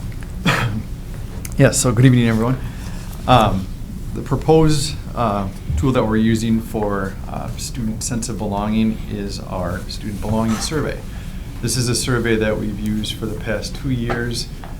It's aligned with our SABRS assessment, so the sense of belonging survey has been administered during our fall and our spring SABRS benchmark windows. So Dr. Hess referenced SABRS, which we have been using in the past as a KPI. I think the primary way that the sense of belonging survey differs from SABRS is when you think about sense of belonging, we're really looking at perceptions of the environment, students' perceptions of their environment. Whereas SABRS, we were really looking at student risk factors, so how a student perceives internally their behavioral risk factors. So the other big difference is when we thought about SABRS, we had percentages that we would look at in 3 different areas: low risk, some risk, high risk. Some of those percentages changed over the course of the year. It was really difficult to figure out growth based on those percentages when you're looking at 3 different numbers. One thing that we are able to do with the sense of belonging survey is identify one number that can be used over the course of time to assess growth. So a little bit more about the survey itself. It's conducted 2 times a year, like I said, in fall and spring, for students in grades 3 through 12. So really what the survey provides is meaningful feedback about how students experience their schools, and it serves as a measure of progress toward creating a safe, supportive, and inclusive learning environment where students feel a sense of belonging. So it measures things such as sense of belonging and connectedness, student-adult relationships, peer relationships and respect, physical and emotional safety, school rules and expectations, fairness and consistency of adult responses, student engagement and participation, which factors into the overall school environment. So when you look at what we pulled for our baseline of 3.04, we used a weighted average of both our elementary and our secondary scores to come up with that 3.04. So what we're provided with from PBIS Apps, who manages the survey for us, is just that elementary and the secondary scores. Because the surveys are different for each level, they can't do a combined score, so it's left to us to do that combined score. So the way we do that is we look at the number of students who participated in the survey, take the average of those scores, because we have different numbers of students at the elementary level versus secondary level. That's where the weighted component comes in. And then based on those averages, we're able to create a district average. So one of the challenging things with the district average is we don't have like a national norm to compare that to, but we do have national averages for elementary and the secondary level. So at the elementary level, the national average is 3.12. At the secondary level is 2.92. I'm not sure how many students nationwide take the assessment, but if you look at it between those 2 numbers, we're probably right in the ballpark of average right now with our 3.04. So in terms of our 5-year goal, how I came up with the 3.25, so it really represents a 7-point increase over the course of 5 years, which doesn't seem like a lot, but at the same time, the further you get away from a midpoint and from an average, the more difficult it is to see sizable growth over time. So really what this would reflect would be a 0.04 increase each year over the course of those 5 years. At the end of the 5 years, the 3.25 would put us solidly in the average range in terms of students are responding that they agree that their school feels good to them. So at the elementary level, it would be on a 4-point Likert scale, it would be often versus agree, but really we'd be in a solid 3-point range on that 4-point scale at 3.25. Do you combine fall and spring? So my proposal would be to look at spring. The fall survey is taken within 45 days of the start of the school year. It gives us some indication of where students are coming in on those initial days of school. But the spring assessment would really give us I think, solid view of how students have perceived their sense of belonging throughout the course of the year. The spring score just gives us a comparison for the end of the year score. What's the percentage of kids who actually take the survey? Or is it mandatory for everyone? So it's not mandatory. So first of all, it's an anonymous survey, so Sure. we're not able to track individual student results. But it really varies at the elementary level versus the high school level. So if a student says, I'm not taking the survey, we don't force them to take it. Naturally, we have higher rates of compliance at the elementary level and at the middle school level versus the high school level. So really, those percentages are going to vary, from 3rd grade all the way up through 12th grade. On average, though, just what percentage of students actually take it in grade level, elementary, and middle and high school? Yeah, I don't have those numbers with me, but I can get those for you. And I think one of the things that we noticed too is that each school differs in terms of percentages of students who take the assessment. Some schools have really high percentages, some schools a little bit lower. So that's one of the things we really want to focus on, is making sure that schools are emphasizing the importance of this information and students really understand why we're getting this information from them and how we're using it to help them. Like, I like surveys, I think they're a great thing, but if you don't get enough people to take it, you're missing out on so much valuable information. And so if there's a way to get more people involved in it, I think it would be way easier to track, but at this point, it's tough. They don't take it at school? They do take it at school. Yeah. Okay. So we'll be able to get that information back for the next meeting. So I'm assuming this is a validated measure. It's got psychometric properties to it. Yeah, so it's initially it was the Georgia School Climate Survey. So Okay. PBIS apps, it's a school climate survey, so it's a valid and reliable assessment tool. And do you have any sense of validated against what?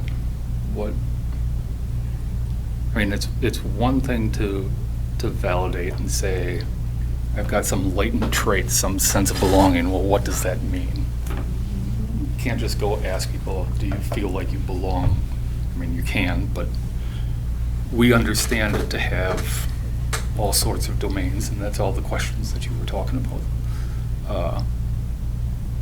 And so you can go in and do the reliability and validity, but normally on all of these, I ask the question going from, in this case, 3.04 to 3.25, what do I think that's going to change in any of the schools? And that's where I would look to any validity studies that related this to some other outcomes within schools. Do we have anything like that? I can Look for it, please. I can look for that. That would be great. And then my other question, without having any data in front of me, is, do you have any sense of what the standard deviation is on these scores? You reported means, because if you tell me you want to do a complete, 2 standard deviation change over 5 years, I'm going, not going to happen. So, so I'm questioning that too. Just, I want to make sure if we set a goal that it is plausibly achievable. And I think there are data elements we can look at to determine that. Yeah, I can try to find more of the psychometric properties around the assessment itself. Other questions? And again, similar to the other directors, what will accompany the data set will be Matt's set of initiatives, or the strategies and the action plan to be able to move the specific KPI forward as we're moving forward. So that'll be included in next week. And you said we've used this twice now? Is that what you said? The last past couple 2 years, Yeah. correct. Can we see that data Yeah. too then with Good. whatever? Yeah. Awesome. Good questions. All right, community information reach. Yeah, so we briefly, I think, talked through this at the last meeting. So just giving more context to what we're talking about. More specifically, looking for average clicks for updates pushed out at the district level.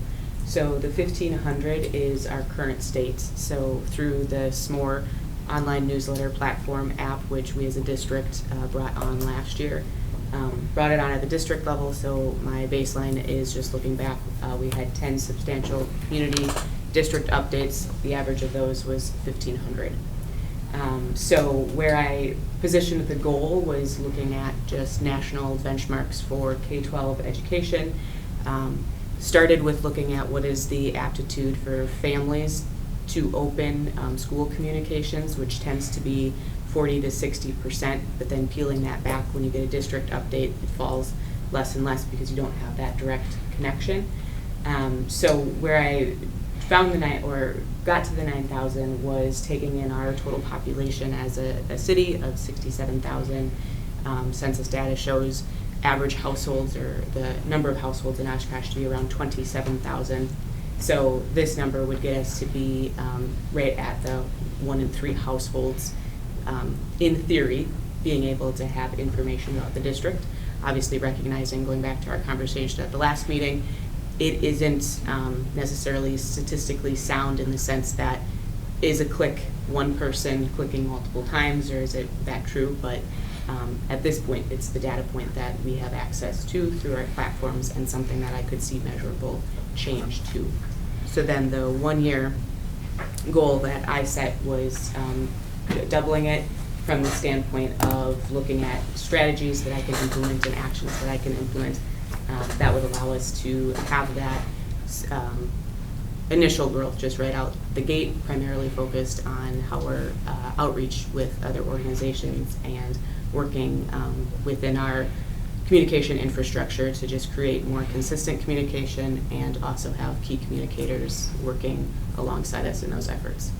So would the strategy be increase the quality? I guess what I'm getting at here is the plan wouldn't be just to spam people. I mean, right? Just if we're just sending massive No, amounts not of at all. communications, we would think we'd get more clicks, but. Yeah, so Katie will also go through that in detail Cool. at the next meeting. So again, that plays off of our initiative, which is improving external communication. Yeah. And she'll have a current state to desired state set of actions. And I think, Jacob, that's what you were asking for at the last meeting. Like, the numbers are great, but like, tell me what we're gonna do. So like, that's what we've got mapped out month by month with actions. So that'll accompany next week's, the next meeting, if you will, materials as we move forward. This is the one that feels very aspirational to me. Like, going from 1,500 to 9,000 clicks when people don't like to click on emails seems hard. But hopefully, good, go for it. Yeah, I mean, I think It we'll is also hard. take context of current state is our families, and a very small, most of our public probably is not aware of the opportunity to sign up to get district updates. It's something we heard at the summit, that we have information that just isn't reaching people. Sorry, Barb. Go ahead. Just to shout out, Jean Erdman tonight said that the communication has been much better, much more positive, and much more, and great storytelling. So there's your kudos for tonight. Very good. All right, back to Herzog. Thank you. Under key communications on the staff report, there's an item B that says each KPI has a measurement that is defined on this document, and when you click, takes a moment. For this particular area, stakeholder engagement, it says the average number of view counts per community-wide update during 1 year using the analytics generated inside our SMORE dashboard. What's a SMORE dashboard? The newsletter platform. Oh, It's okay. what Thank we you. have access to at the district level. Thank you. and also at the school level last year. Okay. Thank Yeah. you. Tim? Wait, the average number of view counts per community-wide update during 1 year. I'm still, whether it's aspirational or not, I'm still left with, this is not the engagement that I, as a board member, am necessarily concerned about. We talked about, you know, parents showing up at events. There's all sorts of way to measure engagement. Now, I appreciate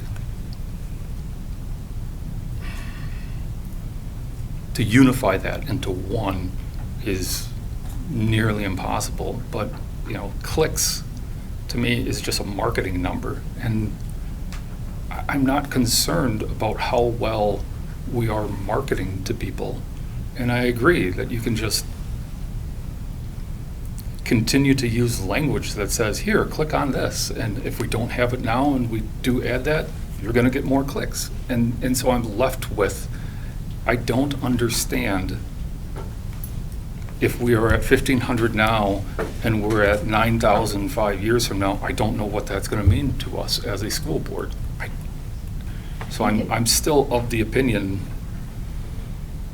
this is not a KPI that I have any interest in. I don't know that it's measuring anything that I am interested in terms of evaluating this is how good we are doing as a district. So No, understood, and I'll share my standard reply that we have eight KPIs. I think all of us are going to be skeptical of one or two of them. I think we're hearing that now, and that's okay, but go ahead. Well, I was just going to say, it's the one thing that we continue to hear at the summit is our community wants to hear from us.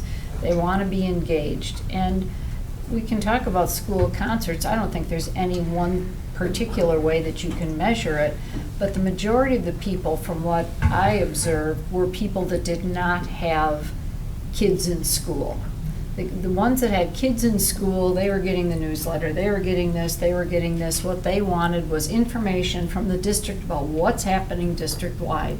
And I think marketing is a huge component of that. And if that's one way that we can measure it, I mean, maybe it's not the best KPI in the world, but it shows the community that we cared about what they said, and we're going to include it. I mean, I think it's okay to have a dumb KPI. Well, I wouldn't call it. Yeah, I wouldn't say dumb necessarily.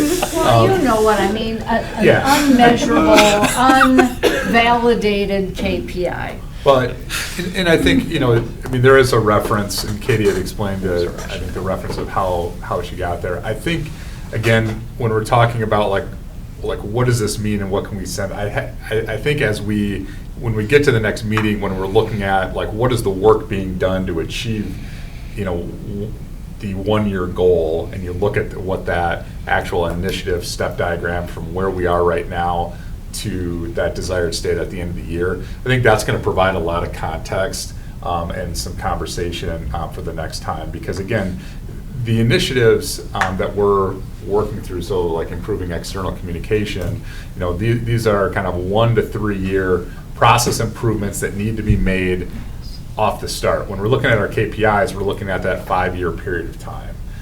And so I think we'll be able to give more color commentary, if you will, to the KPIs and the work that'll be done with them as we get to the next meeting and making that connection. And certainly, are they perfect? No. But are they providing us, you know, as we have talked to the administrative staff, talked to the executive team, the words that I continue to get and feedback are, you know, it's intentional, it's focused, it's concise, it's clean. Like, those are the words that we want in a system of our size to be able to communicate down from a board level down to the classroom level. Whereas if we can monitor like number of clicks, for example, at a school level, like we can quantify that, and it's how much a teacher is communicating out what's on the newsletters, right, and being able to tell that story.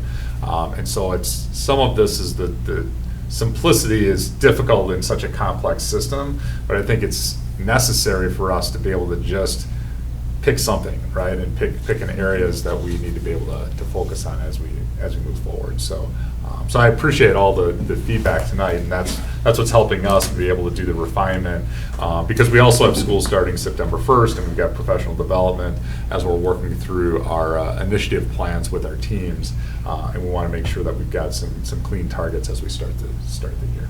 Yeah, Molly. I guess to both Brian and Beth's points, I don't have an issue with whichever KPI you choose to use. I do still, though, have a significant concern, and maybe this will be something that comes out next week or next meeting, or I do think that I don't agree with Beth in the sense that I don't think our communications to families are sufficient right now. And Katie and Brian, over the last year or two, from me, have gotten probably 15 emails being like, why is this population getting it, and why is this school not getting this information? Why is our across schools, is our communication so inconsistent? So I guess that's my only question, is whether or not it's as a KPI, do you anticipate that there will be strategies to ensure more consistency in communication with families at the school level and maybe even down to the classroom level? Yeah, built in my strategy would be empowering and supporting school level family communication. Okay, thanks. Yeah. So again, we'll have more of a summary on those actions next time. All right, well, thank you, Katie. Fund balance. Yeah. We're back, Brian. Under the core area of finance and operations, fund balance is the KPI. I think Dr. Hess said it a few weeks ago. It doesn't seem like fund balance should be the measure there, but when you look at how school finance works and budget, that is probably the best measure we have to determine how we're doing from a budgeting standpoint. So the goal would be, we're currently at, we just talked about this, 7%. With our current fiscal situation, to stay at 7% would be a victory next year, in my mind, to be able to walk out and remain at that level and not have to dip into fund balance there. And then the projected 5-year goal would be at policy. We're going to have an operational referendum likely in the middle of that spot somewhere. So being at policy, meeting that benchmark is a necessary piece. Questions on the fund balance element more than we just talked about it? Is it accurate if we get to that increase of 12%, it means we've addressed our structural deficit, and that's, to me, why we gotta track it. And 12% to 18% is anywhere in there for standardization is fine. Policy is 12 to 18%. But for ideal state is it fine? Is 12% fine? That would be my experience, yeah. Yeah, anywhere 12 to 15 is probably, typical. Would be, from a debt Yeah, if you want to take my MPA budgeting course, we'll go through all the No, I don't want to GFOA. take Go, it's one fun. second. It's offered this fall. Do we have to get up to 18% or 18 is all I'm saying. You don't want to get too high because you don't want to be hoarding the people's money. There we go. Okay, there you go. Hence the I figured range. you say that Katie's KPI was the hardest to achieve, so appreciate that. We all need to remember that later. Yeah. Good luck, Katie. I'm wondering if the low for 26, 27 should be 7%. I'm not comfortable going down to 5%. I think my tolerance is not to go below 7%. That's even lower than I am comfortable with. And maybe that's a pipe dream, but this seems to lower the bar. And all those other KPIs where it says results for 26-31 renewal, we're starting at where we are. We're not starting lower. This one, we're starting lower. I'm not comfortable with it. The goal where we would start would be 7%. Well, it would be. Yeah. Okay. Yeah. If we went to 5%, That's why it's red. That would be actually That wouldn't be needed. good. Yeah.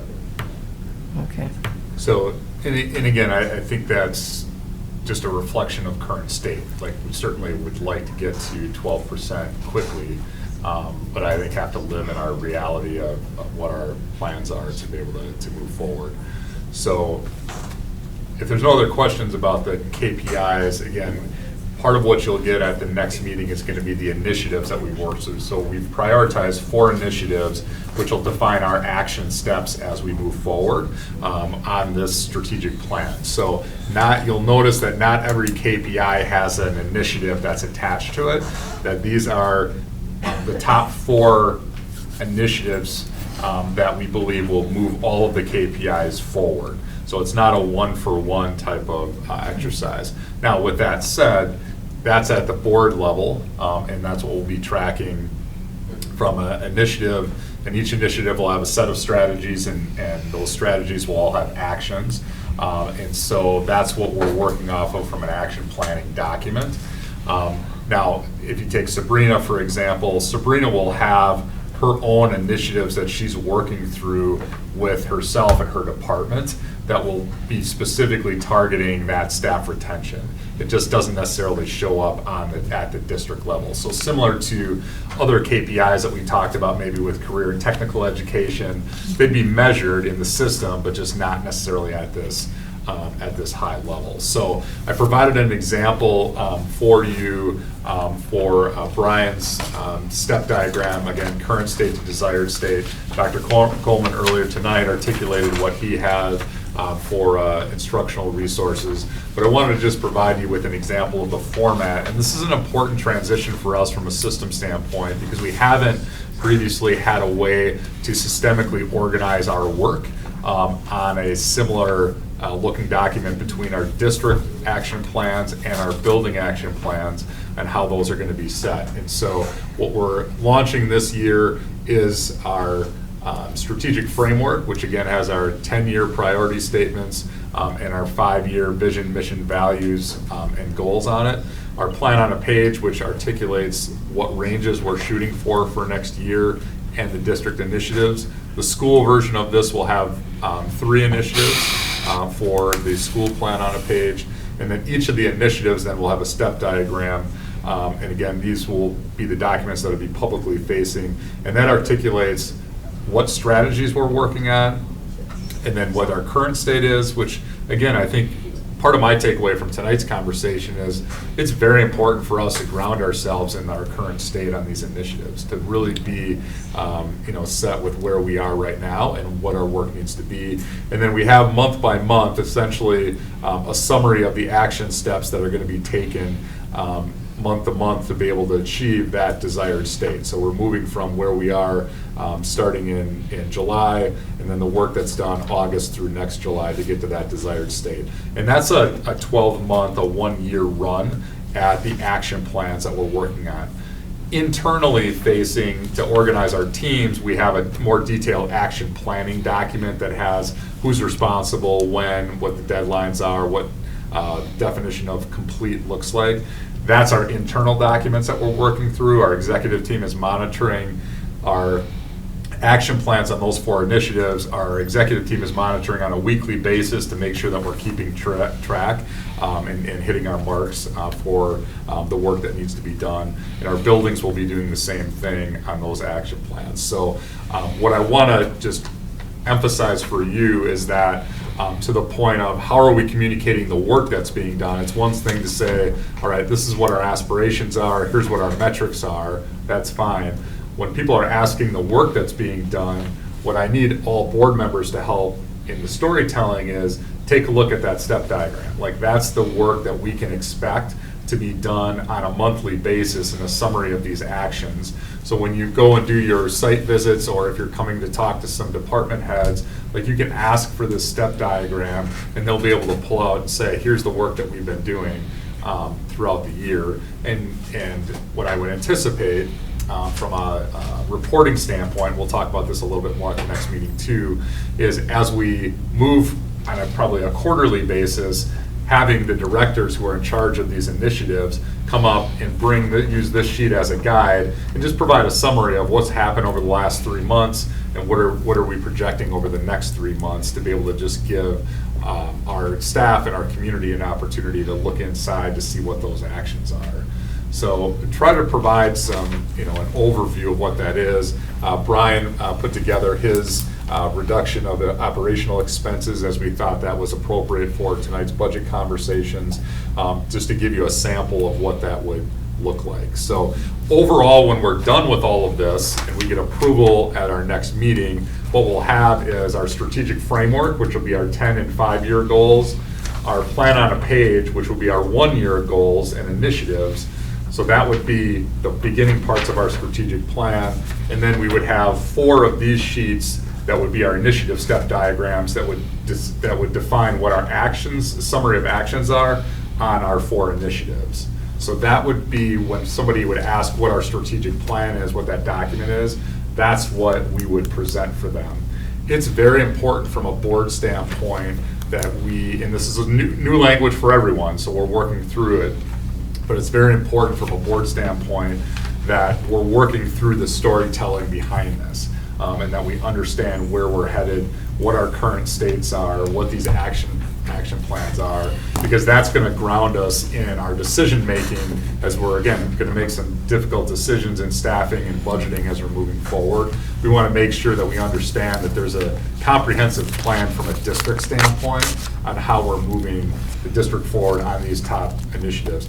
Doesn't mean we're not working on some other projects, certainly, but what we're saying is we're putting our money in. If we're working on these 4 initiatives, that's our best chance to move all of our KPIs forward is the emphasis on those 4 initiatives, and we have action plans and strategies that are set for each one of those. And are these on the website then? They will be, Okay. yes. Yeah, I anticipate having the strategic framework, the plan on a page, and each one of the step diagrams will be publicly facing. So that would be what our strategic plan would look like. And the initiative step diagram is very much operational, so the board should not be looking through and saying, it's silly that in March you're looking at, Correct. or or you're going to do this kind of training, I want you to do this training. That's correct. We're always open to feedback, but it shouldn't be an approval of the step diagram. Right. The approval at a board level would be the strategic framework and the annual plan on a page. Like that would be what we would want to work through. With the initiatives on the plan of a page, what I would argue would be the beginning of the operational work. Right? It's our expertise in saying these are the processes that need to be improved in order for us to move forward. Again, always taking feedback from the board and the community on that to make sure that we're using our best information possible. But that's how I would see us moving forward. And each year then we'll take a pause and we'll update the strategic framework to say how did we do, red, yellow, green on each one of those KPIs. And then we do an assessment internally to say, okay, last year we worked on these 4 initiatives. Are they institutionalized yet? Like, have we really gotten good at these processes? If not, then we'll carry that initiative forward.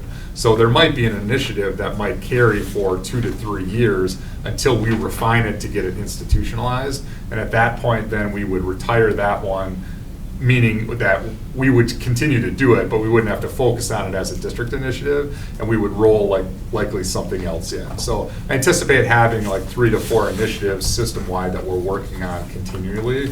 And again, that would direct us to the most important actions that we're working through. And also know that at a building level, and these will be public also, at the building level, their teams are putting together support for student behaviors and what action steps that looks like at Traeger Elementary or at Oak Lawn Elementary or at North High School. Like those teams are putting together their versions of what those initiatives are, and that provides us with continuity as a system. So when we're talking about, I'm at Convocation talking about supporting student behaviors is our most important thing out of the gate. They're in the afternoon, they're going to go with their teams to really complete that action steps of what at North, what we're working on collectively to make sure that those actions are executed. And their teams will monitor that on a weekly basis, and directors will help support that. So we'll have that going on at a district level, but also continuity at the building level with language. So it'd be very important, again, from a board standpoint, for you to be able to, as you're having your meetings, doing your site visits, to be able to reference that work, because that is the most important work that our leaders should be working on And again, not necessarily to, always open to feedback again, but not to redirect, but just to make sure that they're, we're validating that they're on track as we move forward. So that's the new framework.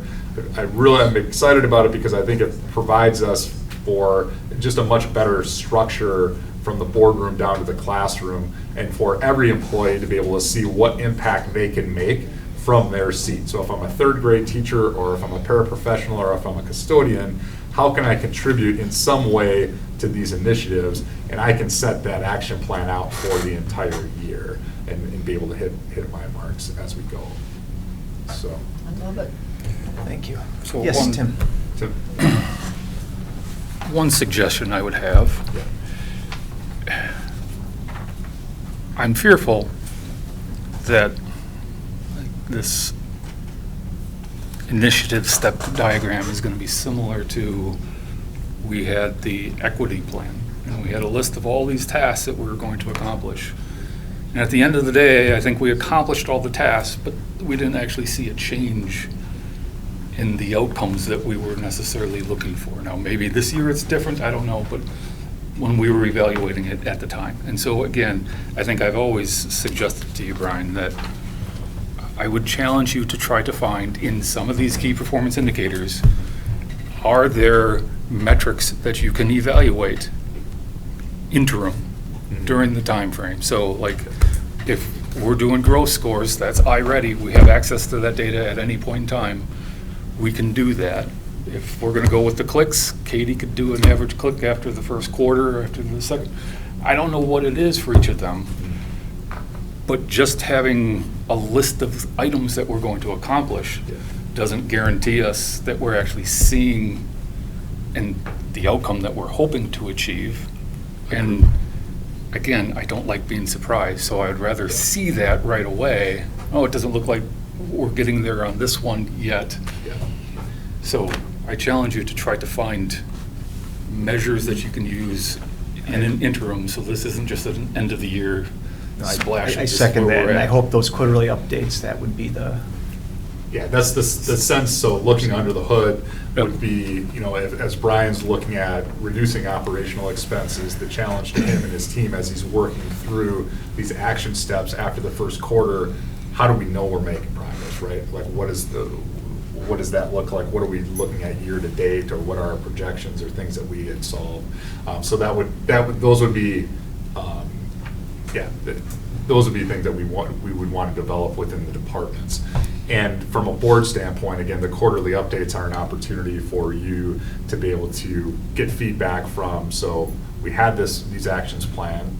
Were we able to execute them?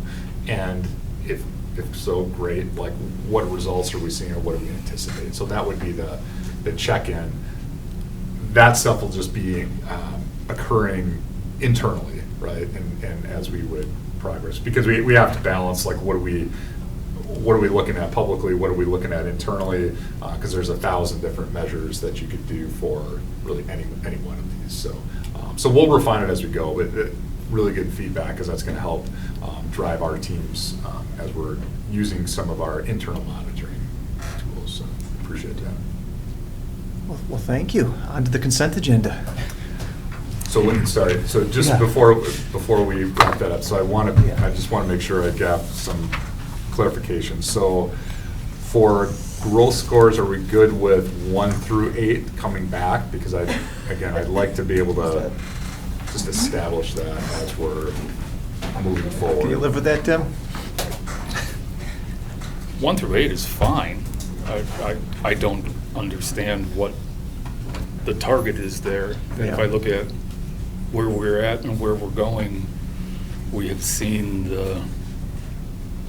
I think it was last year, we saw great growth scores in iReady, and then the board exam declined.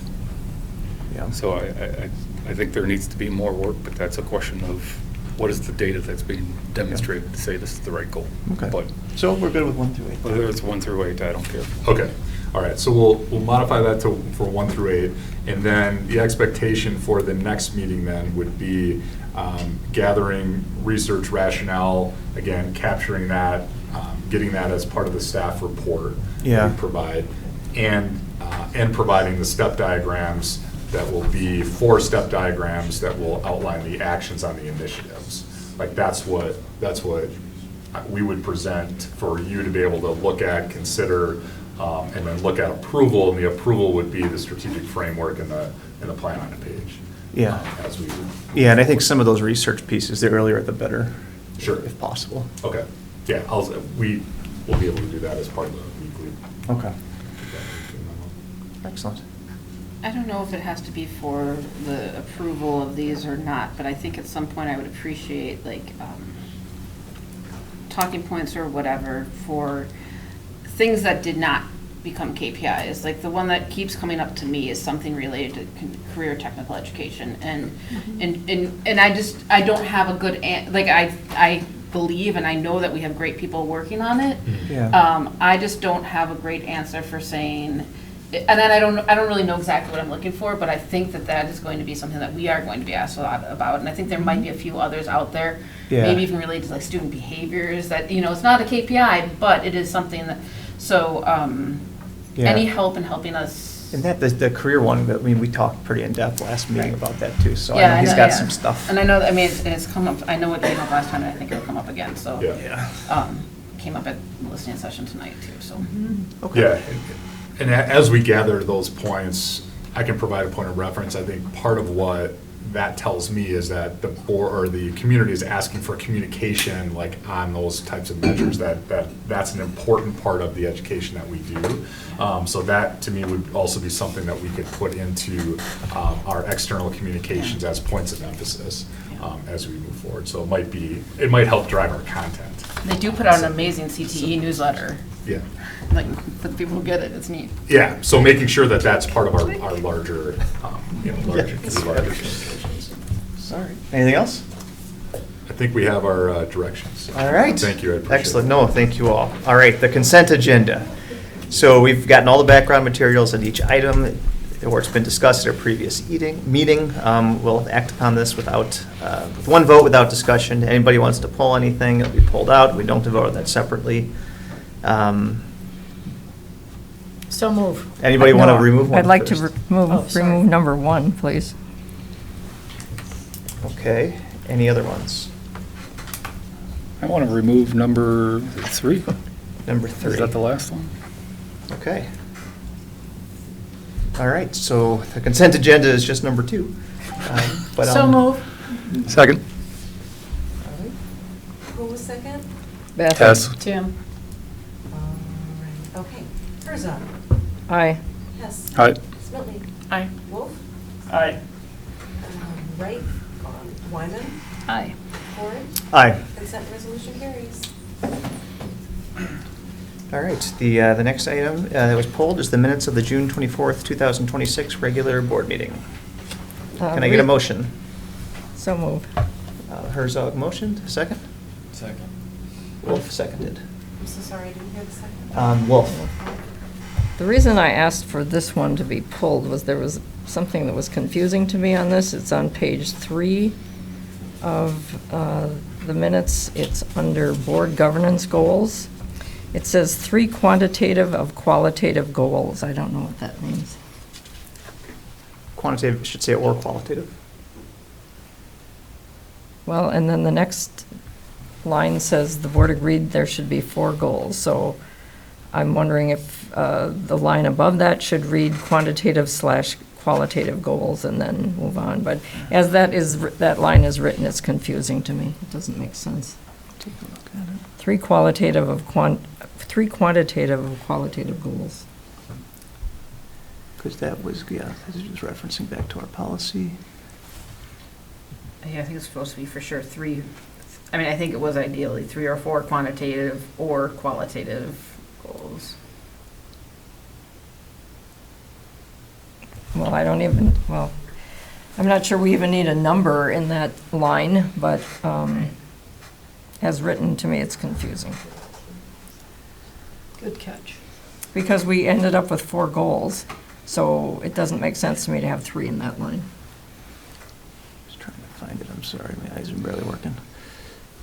It's on page 39 of 45.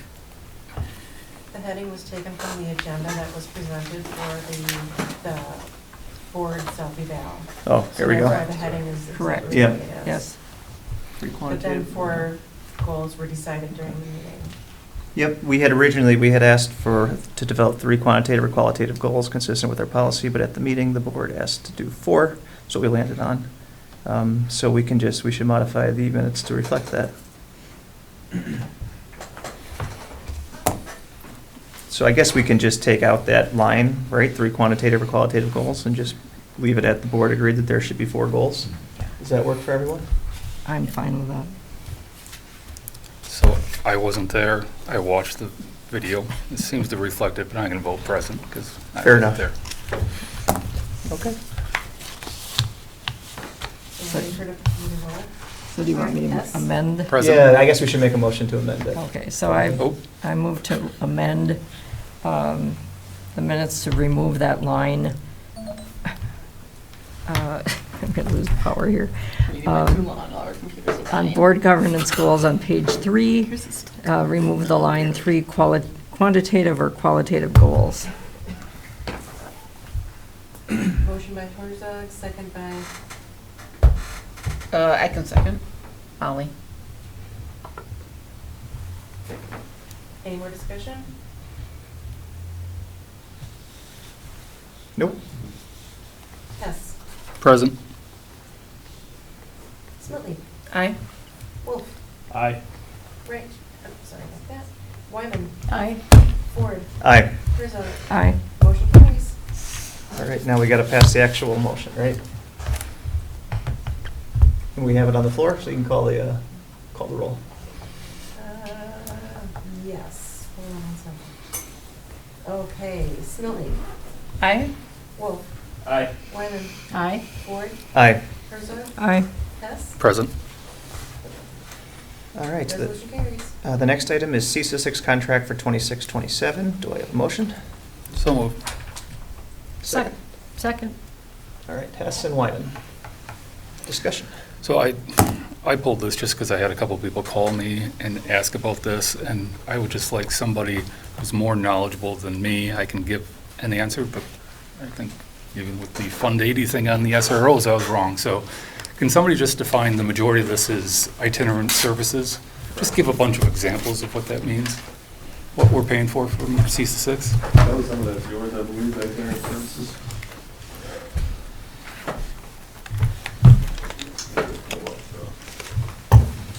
So specialized services, visually impaired students requires we're highly trained licensed specialists due to low district demand. Contracting through a cooperative agency is cost effective. So we work with CISA to bring specialists in if we can't find those services, or if it doesn't make sense for us financially to hire that position. It might be a short-term position based on student IEP needs. Specifically, we contract for orientation and mobility specialist, which is required for our visually impaired students for any of their reevaluation for special education services and/or consultation with our staff as per their IEP. Perfect. I think sometimes we just use language that the average person has no idea what it is. So I just wanted to make sure people could see it on video. Perfect. Any other questions? Call the roll. Wolf, Aye.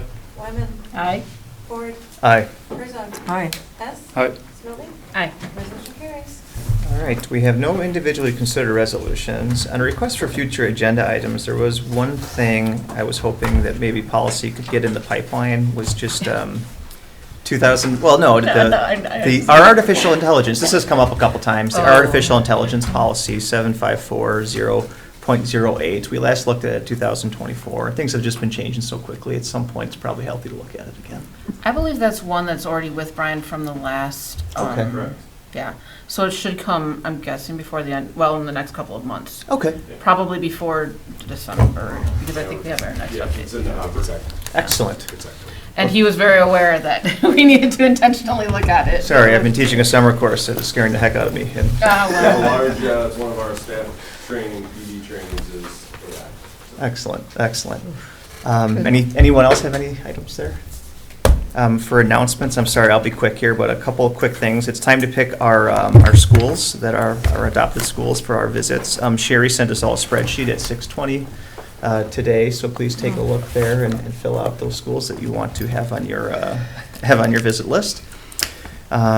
We have a meeting next Wednesday, August 19th at 5:30. That's our first superintendent evaluation meeting.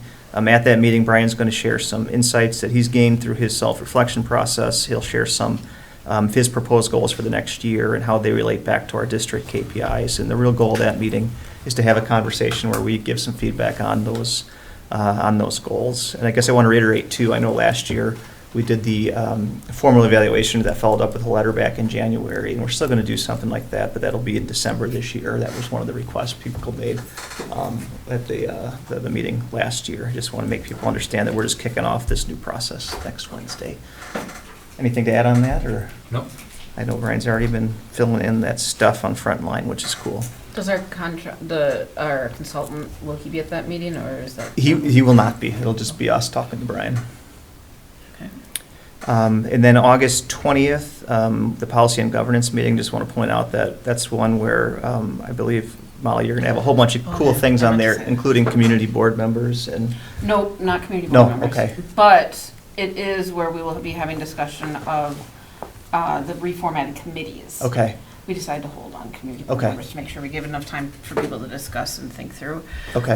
But if all this, I know Mike has reminded us to kind of have intentionality if we want to come to the extra meetings, but this is one where we will be going through the kind of the charters and for potential re-org of our committees. And Yeah. so it would be, even if you can't come, I would strongly encourage the board members to review the materials and send feedback so that we can try to have the best possible. Agreed. Next Thursday? Thursday. Yes. Yeah. It's Thursday. I just want to remind the public too that those are public meetings, so you're always welcome to come. We're And going to I'm quite email certain her. it'll be a warning that there'll likely be an hour-and-a-half long meeting. Excellent. Well, that's all I have. Any other announcements? Just one, our Recreation Department sponsors an organization called Jolly Jester, which puts on plays and musicals, and starting this evening, and running Thursday night, Friday night of this week, as well as Saturday and Sunday afternoons for 2 p.m. performances. Shrek the Musical is being performed. It's a family-friendly event, and there are 2 casts with over 100 performers involved, and 2 of our high school music people, Bethany Meyer from West and Bridget Duffy Elbert from North, have prominent parts, as well as many Oshkosh North alumni. So if your schedule allows and you're looking for something family-friendly to do, I would strongly recommend Shrek. Excellent. Well, with that, I'll take a motion to adjourn. So moved. Second. All right, we got Lyman and Wolf. All right, Wyman. Oh, aye. Ford. Aye. Herzog. Aye. Hess. Aye. Sirlik. Aye. Wolf. Aye. Meeting is adjourned. Aye. Thank you. You said it was going to be a quick one, Tim.